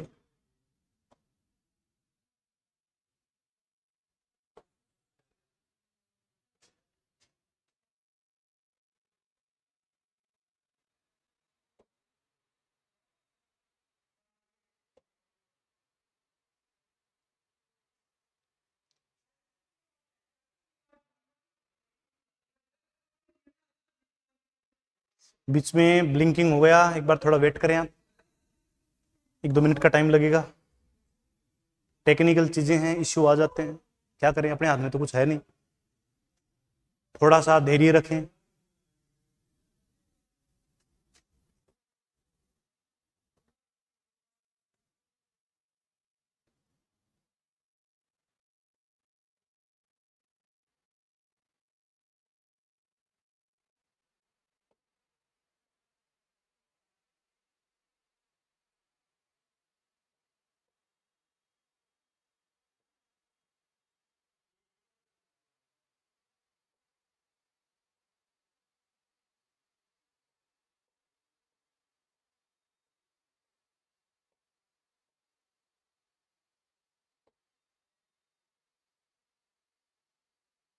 ये था अपना टॉपिक।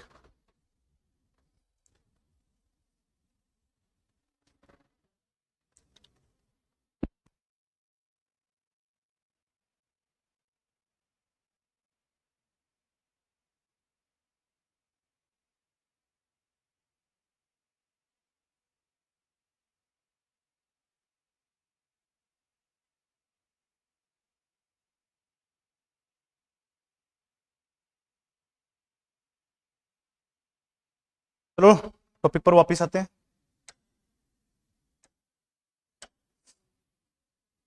ये है यकृत।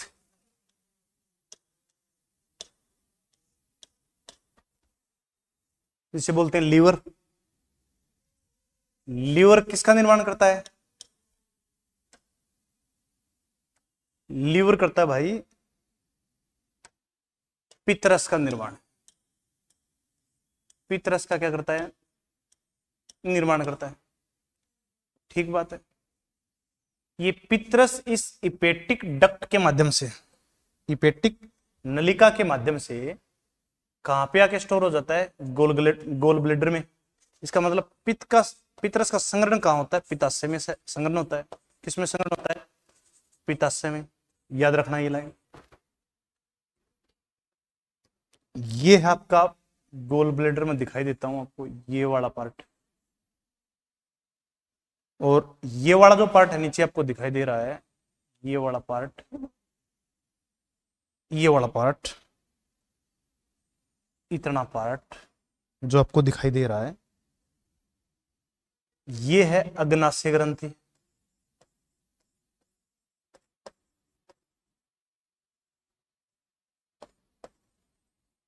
अग्नाशय ग्रंथि ये किसका सिक्रेशन करती है?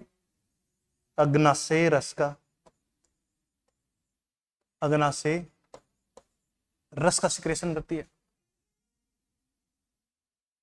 ये पित्तरस यहां से होकर यहां, और ये अग्नाशय रस यहां से होकर यहां, मतलब पैनक्रियाटिक डक्ट और इस बाइल डक्ट के माध्यम से कहां प्रवेश कर जाता है? ये प्रवेश कर जाता है आपकी, आपके इस भाग में, आपके इस भाग में, जिसे क्या कहा जाता है? डेडुनम। किसका भाग है ये? ये भाग है छोटी आंत का। किसका भाग है? छोटी आंत का। कहने का क्या मतलब है? कहने का मतलब ये है, यकृत से निकला हुआ पित्तरस कहां स्टोर हो जाता है? पित्ताशय में स्टोर हो जाता है। और अग्नाशय से निकला हुआ अग्नाशय रस और ये गोल ब्लेडर में संग्रहित पित्तरस दोनों आकर डेडुनम, मतलब छोटी आंत के किस में आ जाते हैं? ग्रहणी वाले भाग में आ जाते हैं। किस में आते हैं? छोटी आंत के ग्रहणी वाले भाग में आ जाते हैं। किस में आ जाते हैं भाई? ये छोटी आंत के ग्रहणी वाले भाग में आ जाते हैं। ग्रहणी वाले भाग में आ जाते हैं। एक बात और सुन ले, पित्तरस एंजाइम नहीं है, ये किसी भी प्रकार का एंजाइम नहीं है। और अग्नाशय ग्लैंड, अग्नाशय रस निकालते हैं, उसमें भोजन के प्रत्येक अवयव का पाचन करने वाले सभी एंजाइम पाए जाते हैं। और जो कहां आकर एकत्रित हो जाते हैं? छोटी आंत के ग्रहणी वाले भाग में। इसका सीधा सा मतलब हुआ, भोजन के प्रत्येक अवयव का पाचन कहां होगा? छोटी आंत के ग्रहणी वाले भाग में होगा। आगे चलते हैं, देखते हैं। उससे पहले मैं थोड़ी सी बात कर लेता हूं एसिडिटी की। जब अमाशय में HCl की मात्रा बढ़ जाती है तो अमाशय की दीवारों पर जलन उत्पन्न होती है, जो क्या कहलाती है, अम्लीयता कहलाती है। HCl की मात्रा बढ़ गई, इसका मतलब शरीर में एसिडिटी ज्यादा होगी, इसका मतलब शरीर में एसिडिटी बन गई, और इसका मतलब आपको क्या खाना पड़ेगा, एंटासिड खाना पड़ेगा। और एंटासिड के रूप में यहाँ पे कौन है आपका, मिल्क ऑफ मैग्नीशिया है।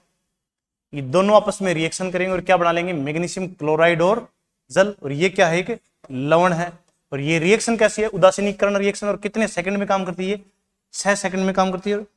आपके साथ भी ऐसा हुआ होगा कि जब आपके पेट में दर्द होने लग जाता है, शरीर में जब एसिडिटी बन जाती है, तब आप किसका सेवन करते हो, इनो का सेवन करते हो। इनो के सेवन का मतलब है इसमें क्या पाई जाती है, मिल्क ऑफ मैग्नीशिया पाई जाती है। यह उदासीनीकरण तीव्र अभिक्रिया होती है। और एक बात, इसमें क्या पाए जाते हैं, अम्लीयता को उपचार के लिए किसका प्रयोग किया जाता है, दुर्बल क्षारों का क्या किया जाता है, प्रयोग किया जाता है। ओके, आगे अम्लीयता के कारण क्या क्या है, भोजन का समय अनियमित होना, स्विंगम व धूम्रपान का सेवन करना, ज्यादा स्पाइसी फूड खाना। ये किसके सेवन, ये किसके, इसके कारण क्या हो जाता है, इसके कारण हो जाता है आपका एसिडिटी। एक रोग होता है अल्सर। जब HCl अत्यधिक मात्रा में जब HCl अत्यधिक मात्रा में भोजन के साथ, जब HCl अत्यधिक मात्रा में शरीर में बनने लग जाता है, तो ये किस में प्रवेश कर जाता है, ये आंतों में प्रवेश कर जाता है। और आंतों में क्या उत्पन्न होने लग जाती है, जलन उत्पन्न होने लग जाती है।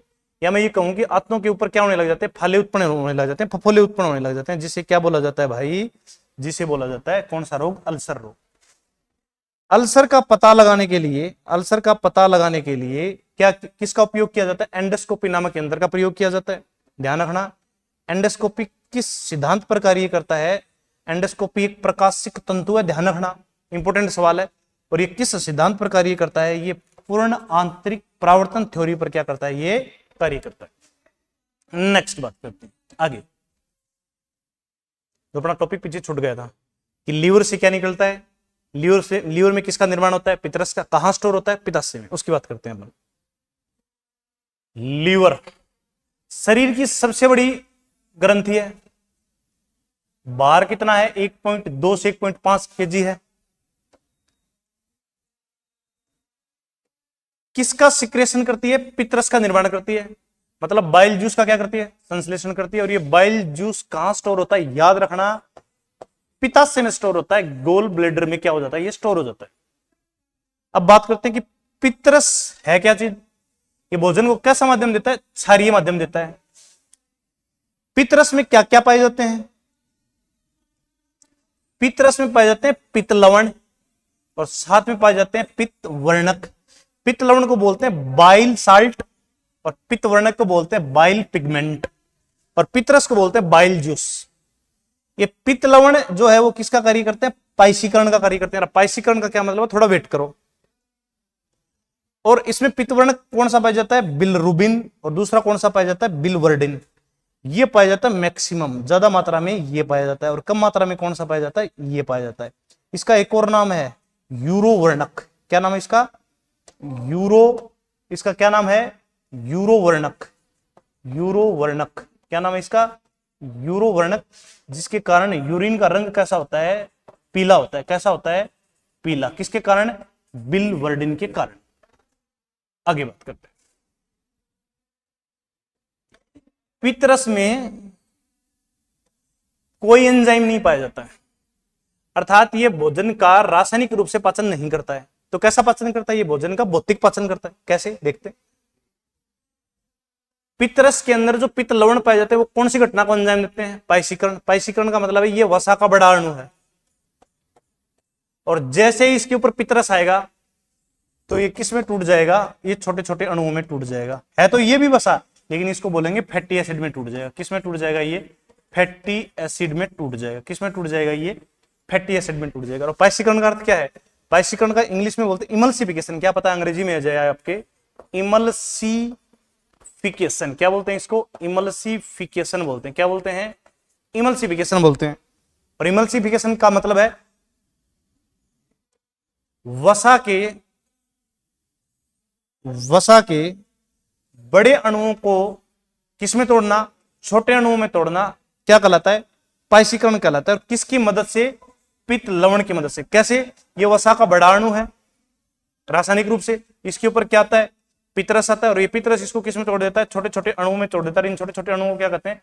फैटी एसिड कहते हैं। इसका मतलब इसने बड़े अणुओं को छोटे अणुओं में तोड़ना है। रासायनिक रूप में इसमें किसी भी प्रकार का क्या नहीं किया, कोई परिवर्तन नहीं किया। इसका मतलब तभी तो इसको क्या बोलते हैं, ये क्या नहीं है, ये कोई एंजाइम नहीं है। और पितरस का संग्रहण का होता है पित्ताशय में होता है, जिसे बोलते हैं गोल ब्लैडर में होता है। आगे देखते हैं, एक और ग्रंथि बच गई थी अपनी, अग्नाशय ग्रंथि। देखते हैं इसको, अग्नाशय ग्रंथि को भी ढंग से। अग्नाशय ग्रंथि कैसी ग्रंथि है? मिक्स ग्लैंड है, ठीक बात है। इसके कितने भाग हैं? 2 भाग हैं, एक तो बहिस्त्रावी भाग और एक अंतःस्त्रावी भाग। इसका मतलब बहिस्त्रावी भाग से किसका सिक्रेशन करती है? ये स्त्रावण करती है एंजाइम का। किसका स्त्रावण करती है? एंजाइम का। और एंजाइम किस में मदद करते हैं? भोजन के पाचन में। और अंतःस्त्रावी भाग से किसका स्त्रावण करती है? ये हार्मोन से, हार्मोन का स्त्रावण करती है। किसका स्त्रावण करती है? हार्मोन का। बहिस्त्रावी भाग कहां से? बहिस्त्रावी भाग से क्या निकलते हैं? एंजाइम। और एंजाइम कहां से निकलते हैं? एसिनी कोशिकाओं से निकलते हैं, एसिनी कोशिकाओं से निकलते हैं। और क्या निकलता है? अग्नाशयी रस, जिसे क्या बोला जाता है? पाचन रस या पाचक रस। और कैसा रस है ये? संपूर्ण पाचक रस है। संपूर्ण पाचक रस क्यों बोला गया है अग्नाशयी रस को? संपूर्ण पाचक रस इसलिए बोला गया है, भोजन के संपूर्ण जैव अणुओं, किसको? प्रोटीन को, कार्बोहाइड्रेट को, और किसको? लिपिड का ये क्या कर सकता है? पाचन कर सकता है, इसलिए इसको बोला गया है संपूर्ण पाचक रस। और अग्नाशय रस की जो पीएच है भाई, वो कितनी है? 7.5 से 8.0। अब थोड़ी सी बात अपन इसकी भी कर ले। ये लैंगरहैंस द्वीपिकाएं हैं, इसमें 3 सेल पाई जाती है, एक तो अल्फा सेल, एक बीटा सेल, और एक पाई जाती है डेल्टा सेल। इसमें से निकलता है ग्लूकेगोन हार्मोन। कौन सा हार्मोन निकलता है? ग्लूकेगोन। इसमें से निकलता है इंसुलिन हार्मोन। कौन सा हार्मोन निकलता है? Insulin hormone. और यहां से एक हार्मोन निकलता है जिसका नाम है सोमेटोस्टेनिन हार्मोन। कौन सा हार्मोन निकलता है? Somatostatin hormone. हालांकि अंतःस्त्रावी भाग का अध्ययन करेंगे अपन अंतःस्त्रावी तंत्र में, फिर भी इन 2 हार्मोनों की अपने को जरूरत है। ये ग्लूकेगोन हार्मोन शरीर में जब ग्लूकोज की मात्रा अधिक हो जाती है, मतलब रक्त के अंदर जब ग्लूकोज की मात्रा अधिक हो जाती है, तो ये उसे कन्वर्ट कर देता है ग्लाइकोजन में। किस में कन्वर्ट कर देता है? ग्लाइकोजन में। और ग्लाइकोजन सेव कहां होता है? लीवर के पास। कहां से होता है? लीवर के पास। दूसरा, एक और हार्मोन निकलता है, कौन सा? Insulin hormone.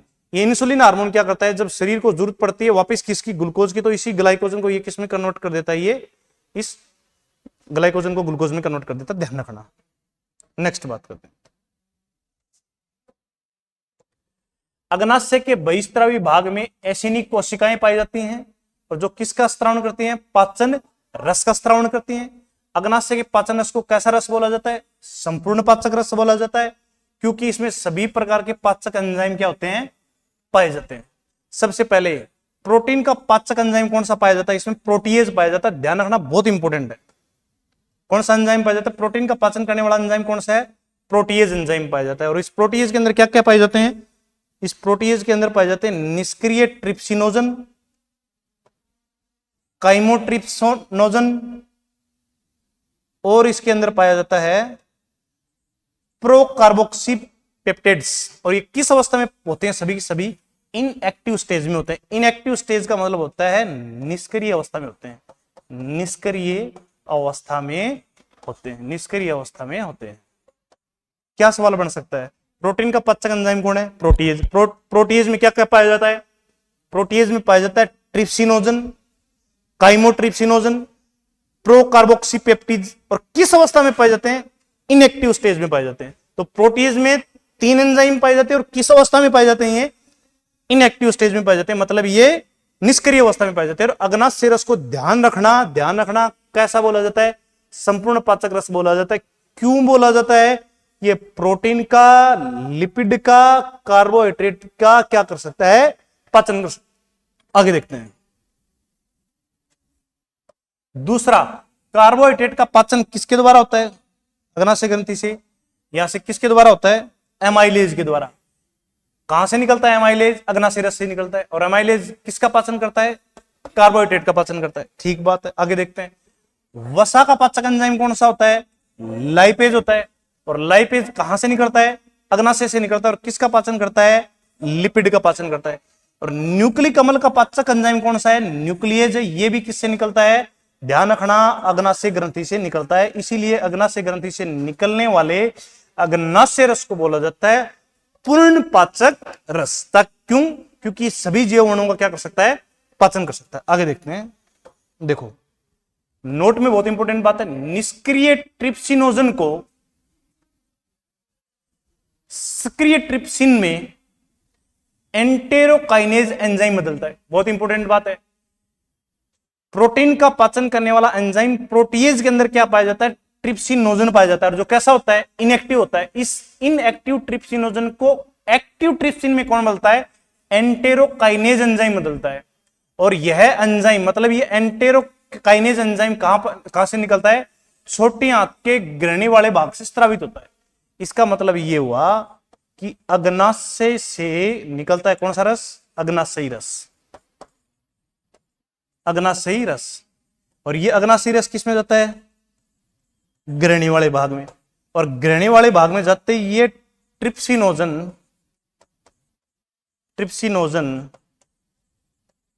किस में कन्वर्ट हो जाता है? ट्रिप्सिन में। किस में कन्वर्ट हो जाता है? ट्रिप्सिन में। किसकी मदद से? एंटेरोकाइनेज एंजाइम की मदद से। ये एंटेरोकाइनेज एंजाइम का सिक्रेशन कहां होता है? छोटी आंत के ग्रहणी वाले भाग से। जब तक एंटेरोकाइनेज एंजाइम इस ट्रिप्सिनोजन के संपर्क में नहीं आएगा तब तक ये निष्क्रिय ट्रिप्सिनोजन सक्रिय ट्रिप्सिन में नहीं बदलेगा। इसका मतलब यह हुआ कि तब तक किसका पाचन नहीं हो सकता है? प्रोटीन का पाचन नहीं हो सकता है। प्रोटीन का पाचन तब होगा जब ट्रिप्सिनोजन ट्रिप्सिन में बदले। और ये ट्रिप्सिनोजन ट्रिप्सिन में तब बदलेगा जब ये किसके संपर्क में आए? एंटेरोकाइनेज एंजाइम के संपर्क में आई।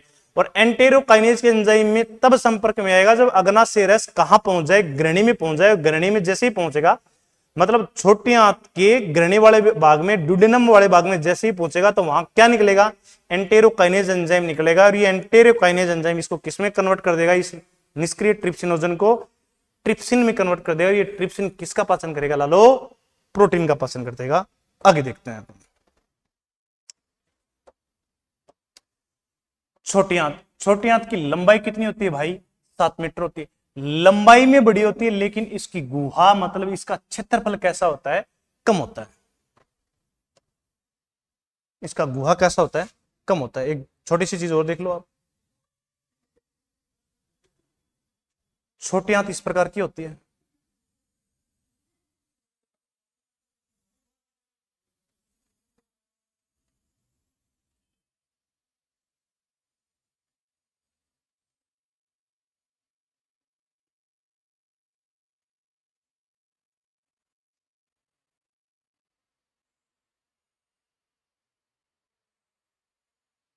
सही नहीं बनी, मैं दोबारा बना रहा हूं, 1 मिनट रुको आप।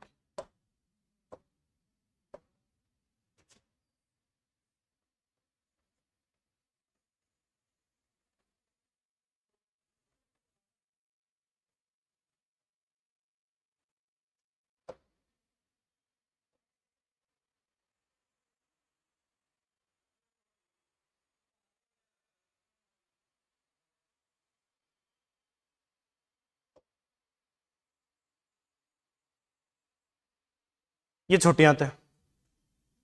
और इस छोटी आंत के कितने भाग हैं? इस छोटी आंत के 3 भाग हैं। ये जो पार्ट है ये है डेडुनम, डी वाला।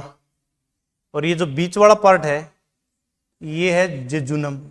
और ये जो अंतिम पार्ट है ये है इलियम। कौन सा पार्ट है? इलियम। और ये इलियम आगे किससे जुड़ा होता है? बड़ी आंत से पहले और छोटी आंत के अंतिम भाग इलियम के बीच में क्या पाया जाता है? अपेंडिक्स पाया जाता है। उससे क्या होता है? ये जुड़ा होता है। तो छोटी आंत के कितने भाग होंगे? Duodenum, jejunum, ilium. देखते हैं आगे। छोटी आंत के कितने भाग होते हैं? 3 भाग होते हैं। पहले भाग का क्या नाम है? डेडुनम। दूसरे भाग का क्या नाम है? जेजुनम। तीसरे भाग का क्या नाम है? इलियम। इलियम को बोलते हैं क्षुद्रांतर, जेजुनम को बोलते हैं मध्यांतर, डेडुनम को बोलते हैं ग्रहणी। ठीक बात है। छोटी आंत में कौन सी ग्रंथियां पाई जाती है? बुर्नर ग्रंथियां पाई जाती हैं। ठीक बात है। सर्वाधिक पाचन कहां होता है? ग्रहणी वाले भाग में होता है। ग्रहणी वाले भाग का मतलब है कौन से भाग में होता है? डेडुनम वाले भाग में होता है। और सर्वाधिक भोजन, पचित भोजन का अवशोषण कौन से होता है? इस जेजुनम वाले भाग से होता है। और सबसे बड़ा भाग कौन सा है? इलियम, उसके बाद कौन है जेजुनम, और इसके बाद कौन सा है डेडुनम। ये ध्यान रखना, क्रम ध्यान रखना, बड़े हुए छोटे। दोबारा देख लो, छोटे आंत के कितने भाग होते हैं? 3 भाग होते हैं। कौन कौन से होते हैं? पहला डेडुनम, दूसरा जेजुनम, तीसरा इलियम। डेडुनम को बोलते हैं ग्रहणी। ग्रहणी वाले भाग में सर्वाधिक क्या होता है? पाचन होता है। पाचन क्यों होता है? क्योंकि लीवर से निकला हुआ पित्रस, अग्नाशय से निकला हुआ अग्नाशय रस और ग्रहणी वाले भाग से निकला अंतर रस इसी जगह क्या होते हैं? निकलते हैं। इस वजह से भोजन के प्रत्येक अवयव का क्या हो जाता है? पाचन। और छोटे आंत में कौन सी ग्रंथियां पाई जाती है? ब्रुनर ग्रंथियां पाई जाती है। और सबसे ज्यादा पचित भोजन का अवशोषण कहां होता है? जेजुनम वाले भाग में होता है। और सबसे बड़ा भाग कौन सा है? इलियम है। कौन सा है? इलियम। और उसके बाद कौन सा है? जेजुनम। और सबसे छोटा भाग कौन सा है? डेडुनम। कौन सा है? डेडुनम। आगे देखते हैं। छोटी आंत में निम्न पाचक रस कार्य करते हैं। निम्न पाचक रस कार्य करते हैं। कौन कौन से? पितरस, अग्नाशय रस, आंतरस, जिसको बोलते हैं सक्कस एंट्रेकेसिस। तो छोटी आंत के कौन से भाग में काम करते हैं ये और बता देता हूं मैं। ग्रहणी वाले भाग में। किस भाग में? ग्रहणी वाले भाग में। और इन रसों के कार्य करने के कारण सर्वाधिक पाचन कहां होता है? ग्रहणी वाले भाग में। सर्वाधिक पाचन छोटी आंत किस भाग में होता है? ध्यान रखना, इस ग्रहणी वाले भाग में होता है। और सर्वाधिक अवशोषण किस वाले भाग में होता है? अवशोषण किस वाले भाग में होता है? ध्यान रखना, जेजुनम वाले भाग में। किस वाले भाग में? जेजुनम वाले भाग में। ध्यान रखना, ठीक है। आगे देखते हैं। अग्नाशय की पाचक एंजाइम। अग्नाशय प्रोटीन को किसमें बदल देता है? प्रोटीन को किसमें कन्वर्ट कर देता है? डाइपेप्टाइड्स में। कार्बोहाइड्रेट को किसमें कन्वर्ट करता है? डाइसेकेराइड में। वसा को किसमें कन्वर्ट कर देता है? Mono di tri glycerol aldehyde में। और न्यूक्लिक अम्ल को किसमें कन्वर्ट कर देता है? न्यूक्लियोटाइड्स में। कौन करते हैं? अग्नाशय से निकले हुए एंजाइम जैसे प्रोटीएज, एमाइलेज, लाइपेज और न्यूक्लिक अम्ल। पाचन के अंतिम पद में आंतररस कार्य करता है और उस आंतररस का क्या नाम है? सक्कस एंट्रेकेसिस। और आंतररस या सक्कस एंट्रेकेसिस का स्त्रावण कहां से होता है? ल्यूब्रिकुन की दरारें और ब्रुनर ग्रंथियां दोनों मिलकर करती हैं। किसका? आंतररस का जो सिक्रेशन है, ध्यान रखना, किसका सिक्रेशन? आंतररस का सिक्रेशन, या मैं यूं कहूं सक्कस एंटेरेकेस का सिक्रेशन कहां से होता है? ल्यूब्रिकुन की दीवारें और साथ में कौन सी ग्रंथियां मिलकर करती है? ब्रुनर ग्रंथियां मिलकर करती हैं। और ब्रुनर ग्रंथियां ग्रहणी के कौन से वाले भाग में पाई जाती हैं? ध्यान रखना भाई, सब म्यूकोसा भाग में पाई जाती है। दोबारा सुन लो, अग्नाशय ग्रंथि से निकलने वाले एंजाइम, प्रोटीन का पाचन करने के लिए कौन सा एंजाइम? प्रोटीएज। प्रोटीन को किसमें कन्वर्ट कर देता है? डाइपेप्टाइड्स में। कार्बोहाइड्रेट का पाचन करने वाला एंजाइम एमाइलेज किसमें कन्वर्ट कर देता है? डाइसेकेराइड में। और वसा का पाचन करने वाला एंजाइम कौन है? लाइपेज। और निकलता कहां से? ये अग्नाशय ग्रंथि से निकलता है। और किसमें कन्वर्ट कर देता है? ग्लिसरॉल एल्डिहाइड में।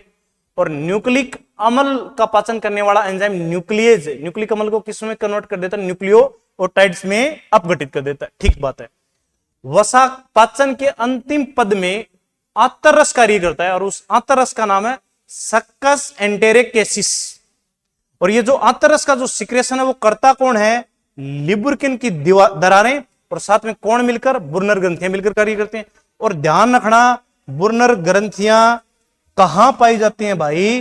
तो ध्यान रखना, ब्रुनर ग्रंथियां ग्रहणी के, डेडुनम के, छोटी आंत के पहले भाग के सब म्यूकोसा क्षेत्र में कौन पाई जाती हैं? ब्रुनर ग्रंथियां पाई जाती हैं। बहुत ज्यादा इंपॉर्टेंट सवाल है ये, बहुत ज्यादा इंपॉर्टेंट क्वेश्चन है कि ब्रुनर ग्रंथियां कहां पाई जाती हैं? छोटी आंत के, ग्रहणी के सब म्यूकोसा भाग में पाई जाती हैं। आगे देखते हैं, नेक्स्ट स्लाइड।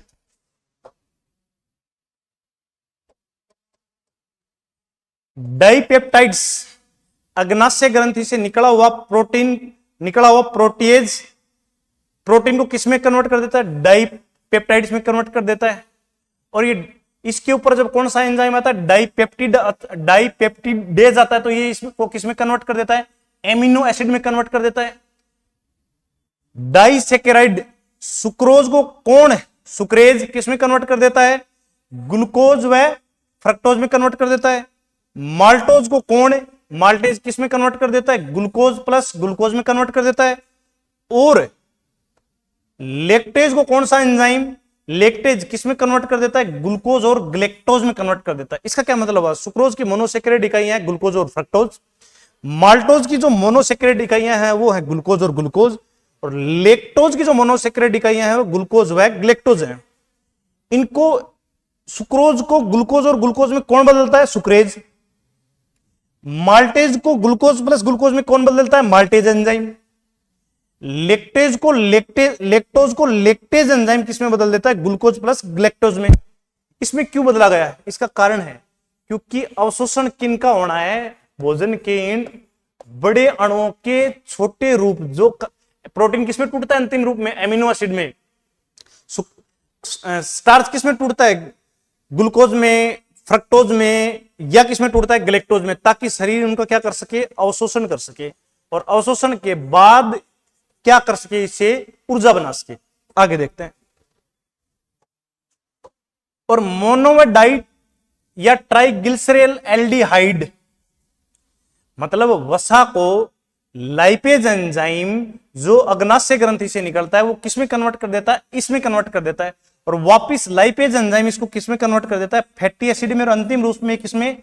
ग्लिसरॉल में, ताकि शरीर इस ग्लिसरॉल का क्या कर सके? अवशोषण कर सके, और अवशोषण के बाद क्या कर सके? इससे ऊर्जा बना सके श्वसन के द्वारा। किस प्रक्रिया के द्वारा? श्वसन की प्रक्रिया के द्वारा। और ऊर्जा किस रूप में बनती है भाई? एटीपी के रूप में बनती है। आगे देखते हैं अपन। अब बात करते हैं अवशोषण। अपन ने डाइजेशन तो कर लिया किसका?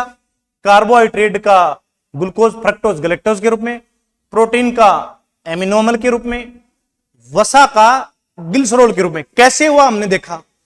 इस पचित भोजन का मतलब यह हुआ कि कार्बोहाइड्रेट का ग्लूकोज में, प्रोटीन का एमिनो एसिड में, लिपिड का ग्लिसरॉल में बदलकर इस पचित भोजन का आहार नाल से, किससे? आहार नाल से ब्लड में स्थानांतरण क्या कहलाता है? अवशोषण कहलाता है।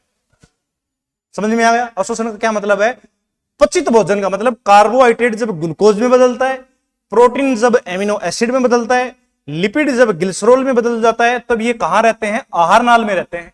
और आहार नाल से इसको किस में ट्रांसफर कर दिया जाता है? ब्लड में ट्रांसफर कर दिया जाता है। कौन से भाग से किया जाता है? तो याद रखना, छोटी आंत के जेजुनम भाग में किया जाता है। और जेजुनम भाग में करते कौन है? रसांकुर करते हैं, जिसे बोलते हैं विलाई। और किसमें भेज देते हैं? वो ब्लड में भेज देते हैं। और ये प्रक्रिया क्या कहलाती है?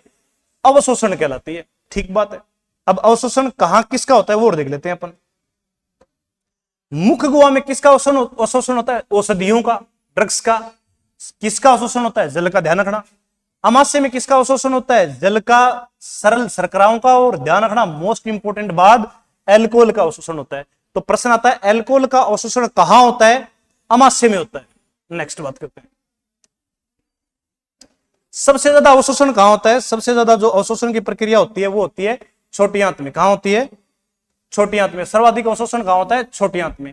और छोटी आंत के भी कौन से भाग में होता है? जेजुनम भाग में होता है। किस किस का? खनिज तत्वों का, कार्बोहाइड्रेट का, प्रोटीन का, वसा का व विटामिनों का।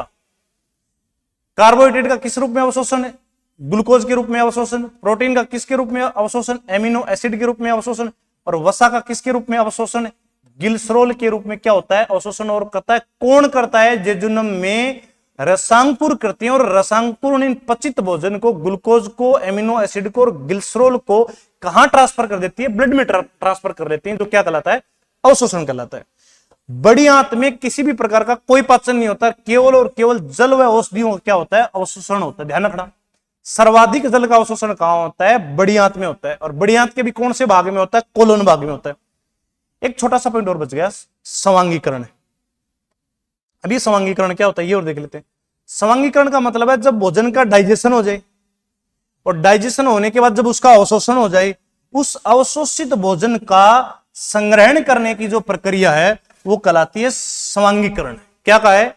डाइजेशन के बाद अवशोषण, और उस अवशोषित भोजन को क्या करने की प्रक्रिया? स्टोरेज करने की प्रक्रिया क्या कहलाती है? स्वांगीकरण। और स्वांगीकरण की प्रक्रिया होती कहां पे है?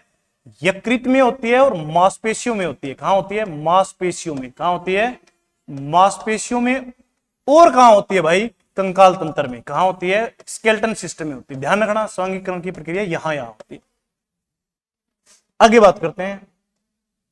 इस अपचित भोजन को छोटी आंत से बड़ी आंत में भेजा जाता है। ये आ गई अपनी बड़ी आंत। देखते हैं बड़ी आंत में अब क्या होता है, कैसे होता है।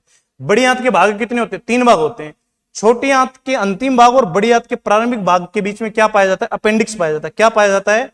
अपेंडिक्स पाया जाता है। जहां ये मानव का कैसा अंग है? ध्यान रखना, अवशेषी अंग है। वर्तमान में कैसा अंग है?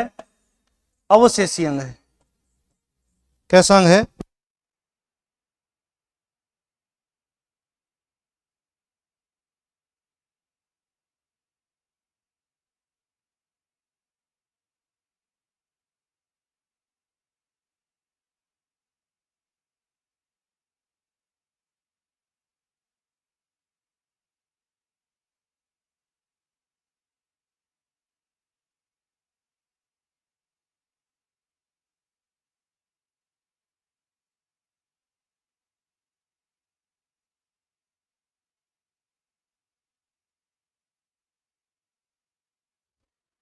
अपेंडिक्स कैसा भाग है? अवशेषी अंग है। ठीक बात है। इसमें भोजन का क्या नहीं होता है? पाचन नहीं होता है।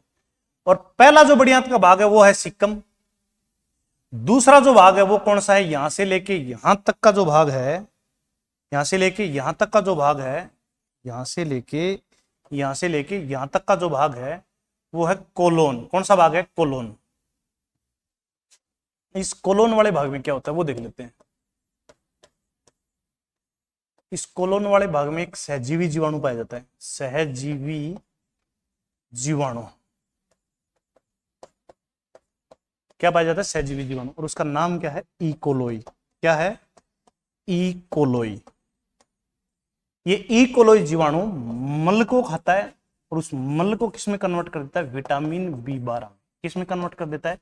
Vitamin B12। किसमें कन्वर्ट कर देता है? Vitamin B12। और इस विटामिन B12 का जो अवशोषण है वो कौन करता है? नेजकारक करता है। कौन करता है? नेजकारक करता है। ये मैं पहले आपको बता चुका हूं, दोबारा सुन लो। बड़ी आंत का जो सबसे बड़ा भाग है वो कौन सा है? कोलोन। क्या पाया जाता है? सहजीवी जीवाणु पाया जाता है। क्या नाम है? इकोलोई नाम है। क्या करता है? मल को विटामिन B12 में कन्वर्ट कर देता है। और इस विटामिन B12 का अवशोषण कौन करता है? नेजकारक करता है। और नेजकारक कहां से निकलता है? आमाशय की ऑक्जेंटिक कोशिकाओं से निकलता है। दूसरा ये क्या करता है? अवशोषण करता है। किस किस का? जल का। किस किस का अवशोषण करता है? जल का। वह औषधियों का अवशोषण करता है। कौन करता है? कोलोन भाग। और अंतिम भाग है इसका रेक्टम। रेक्टम ये क्या करता है? ये मल को कहां भेज देता है? गुदा वाले भाग में भेज देता है। और जहां से मल का क्या किया जाता है? त्याग किया जाता है। जो प्रक्रिया क्या कहलाती है? निष्कर्षण। देखते हैं बड़ी आंत के कितने भाग हैं? 3। पहला क्या नाम है? सिक्कम। दूसरा क्या है? कोलोन। तीसरा कौन सा है? रेक्टम। ध्यान रखना, बड़ी आंत में पाचन की प्रक्रिया नहीं होती है। नेक्स्ट, अपेंडिक्स मानव का वर्तमान में कैसा अंग है? अवशेषी अंग है। कहां पाया जाता है? बड़ी आंत के प्रारंभिक भाग में क्या पाया जाता है? अपेंडिक्स पाया जाता है। अब बात करते हैं कोलोन। बड़ी आंत का सबसे बड़ा भाग है। क्या करता है? जल प्लस खनिज लवणों का क्या करता है? अवशोषण करता है। जल प्लस खनिज लवणों का क्या करता है? अवशोषण करता है। और क्या करता है? श्लेष्मा का क्या करता है? स्त्रावण करता है। और विटामिन B12 साइनोकोबालमिन उत्पादित करने वाले सहजीवी जीवाणु इकोलोई उपस्थित होता है। सुनो दोबारा बात मेरी। जल व खनिज लवणों का क्या करता है? अवशोषण करता है। विटामिन B12 का निर्माण करने वाले या उत्पादित करने वाले इकोलोई जीवाणु कहां पाया जाता है? कोलोन वाले भाग में पाया जाता है। बहुत इंपॉर्टेंट बात है। आगे बात करते हैं रेक्टम या मलाशय। रेक्टम के द्वारा किसका त्याग किया जाता है? मल का त्याग किया जाता है। इस भाग में विष्ठा या मल अस्थायी रूप से क्या रहता है? संग्रहित रहता है। जो गुदा के द्वारा क्या कर दिया जाता है? निष्कासित कर दिया जाता है। जो क्या कहलाता है? निष्कासन करता है, कहलाता है। क्या कहलाता है? निष्कासन कहलाता है। अब छोटी सी बात और कर लेते हैं। पाचन तंत्र से संबंधित रोग। पहला पीलिया, जिसको अपन इंग्लिश में बोलते हैं जॉन्डिस। पीलिया में मानव शरीर का कौन सा कौन सा अंग प्रभावित रहता है? याद रखना, यकृत प्रभावित रहता है, लीवर प्रभावित रहता है। और पीलिया के समय किसकी मात्रा बढ़ जाती है? बिलिरुबिन की मात्रा बढ़ जाती है, जिसके कारण आपके नेत्र, आपके नाखून तथा आपके स्किन का रंग कैसा हो जाता है? पीला हो जाता है, पीला हो जाता है। और इसीलिए इसे कौन सा रोग बोला जाता है? पीलिया। याद रखना, पीलिया का संबंध कौन से अंग से है? यकृत से। पीलिया के समय किसकी मात्रा बढ़ जाती है? बिलिरुबिन की मात्रा बढ़ जाती है। कौन कौन से भाग पीले हो जाते हैं? नेत्र के नीचे का भाग, नाखून के आगे वाला भाग या पीछे वाला भाग, और स्किन का रंग कैसा हो जाता है? पीला पड़ जाता है। दूसरा है हार्निया। अब ये हार्निया क्या होता है? जब आंतों की लंबाई बढ़ जाती है तो पुरुषों में ये कहां प्रवेश कर जाती है? पुरुषों में प्रवेश कर जाती है टेस्टिस में या वृषण कोष में। और महिलाओं में कहां प्रवेश कर जाती है? ये पेट के पास क्या हो जाती है? जमा हो जाती है, जिसमें भयंकर वाला क्या होता है? दर्द होता है। तब क्या किया जाता है? हर्निया का क्या किया जाता है? ऑपरेशन किया जाता है। नेक्स्ट बात करते हैं इंडाइजेशन या एपच। एपच के कारण क्या क्या है? ओवर ईटिंग, बहुत ज्यादा खाना, पर्याप्त मात्रा में शरीर में एंजाइम का सिक्रेशन नहीं होना, ज्यादा स्पाइसी फूड खाना, जरूरत से ज्यादा तनाव लेना, और भोजन की विषाक्तता मतलब फूड टॉक्सिसिटी या फूड पॉइजनिंग। ये 5 कारण है किसके? एपच के। एक अंतिम बात रह गई अपनी, वो और कर लेते हैं। आजकल एक सर्जरी चल रही है, बोरियोट्रिक सर्जरी। लोग बहुत ज्यादा मोटे हो जाते हैं और वो पतले नहीं हो पाते। तब क्या किया जाता है? उनकी छोटी आंत की लंबाई को काटकर क्या कर दिया जाता है? कम कर दिया जाता है, जिसके बाद वो भोजन का क्या करेंगे? कम सेवन करेंगे, और उनका मोटापे से क्या हो जाएंगे? वो क्या हो जाएंगे? मोटापे से, इसके कारण उनका मोटापा क्या हो जाएगा?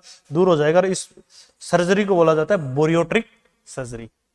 आगे आई होप आपके समझ में आया होगा। कोशिश किए इसको अच्छे से पढ़ाने की। अगर कुछ भी कमी लगे तो आप मुझे कमेंट बॉक्स में कमेंट डाल देना। अब अपन बात करेंगे कि आगे क्या करने वाले हैं अपन। अब लेके आने वाले हैं इसके एमसीक्यू क्वेश्चन। किसके? इसी टॉपिक के अपन क्या लेने वाले हैं? एमसीक्यू क्वेश्चन लेके आने वाले हैं। दिखाई नहीं दे रहा भाई, तो क्या लेने वाले हैं? एमसीक्यू क्वेश्चन लेके आने वाले हैं, और इनकी संख्या लगभग रहेगी 100। आप पहले इस टॉपिक को ढंग से पढ़ लेना, उसके बाद अपन एमसीक्यू क्वेश्चन करेंगे। आई होप आपको समझ में आया होगा। वीडियो को एक बार नहीं 2 बार देखें। इसी के साथ मुझे दीजिए इजाजत। जय हिंद, जय भारत।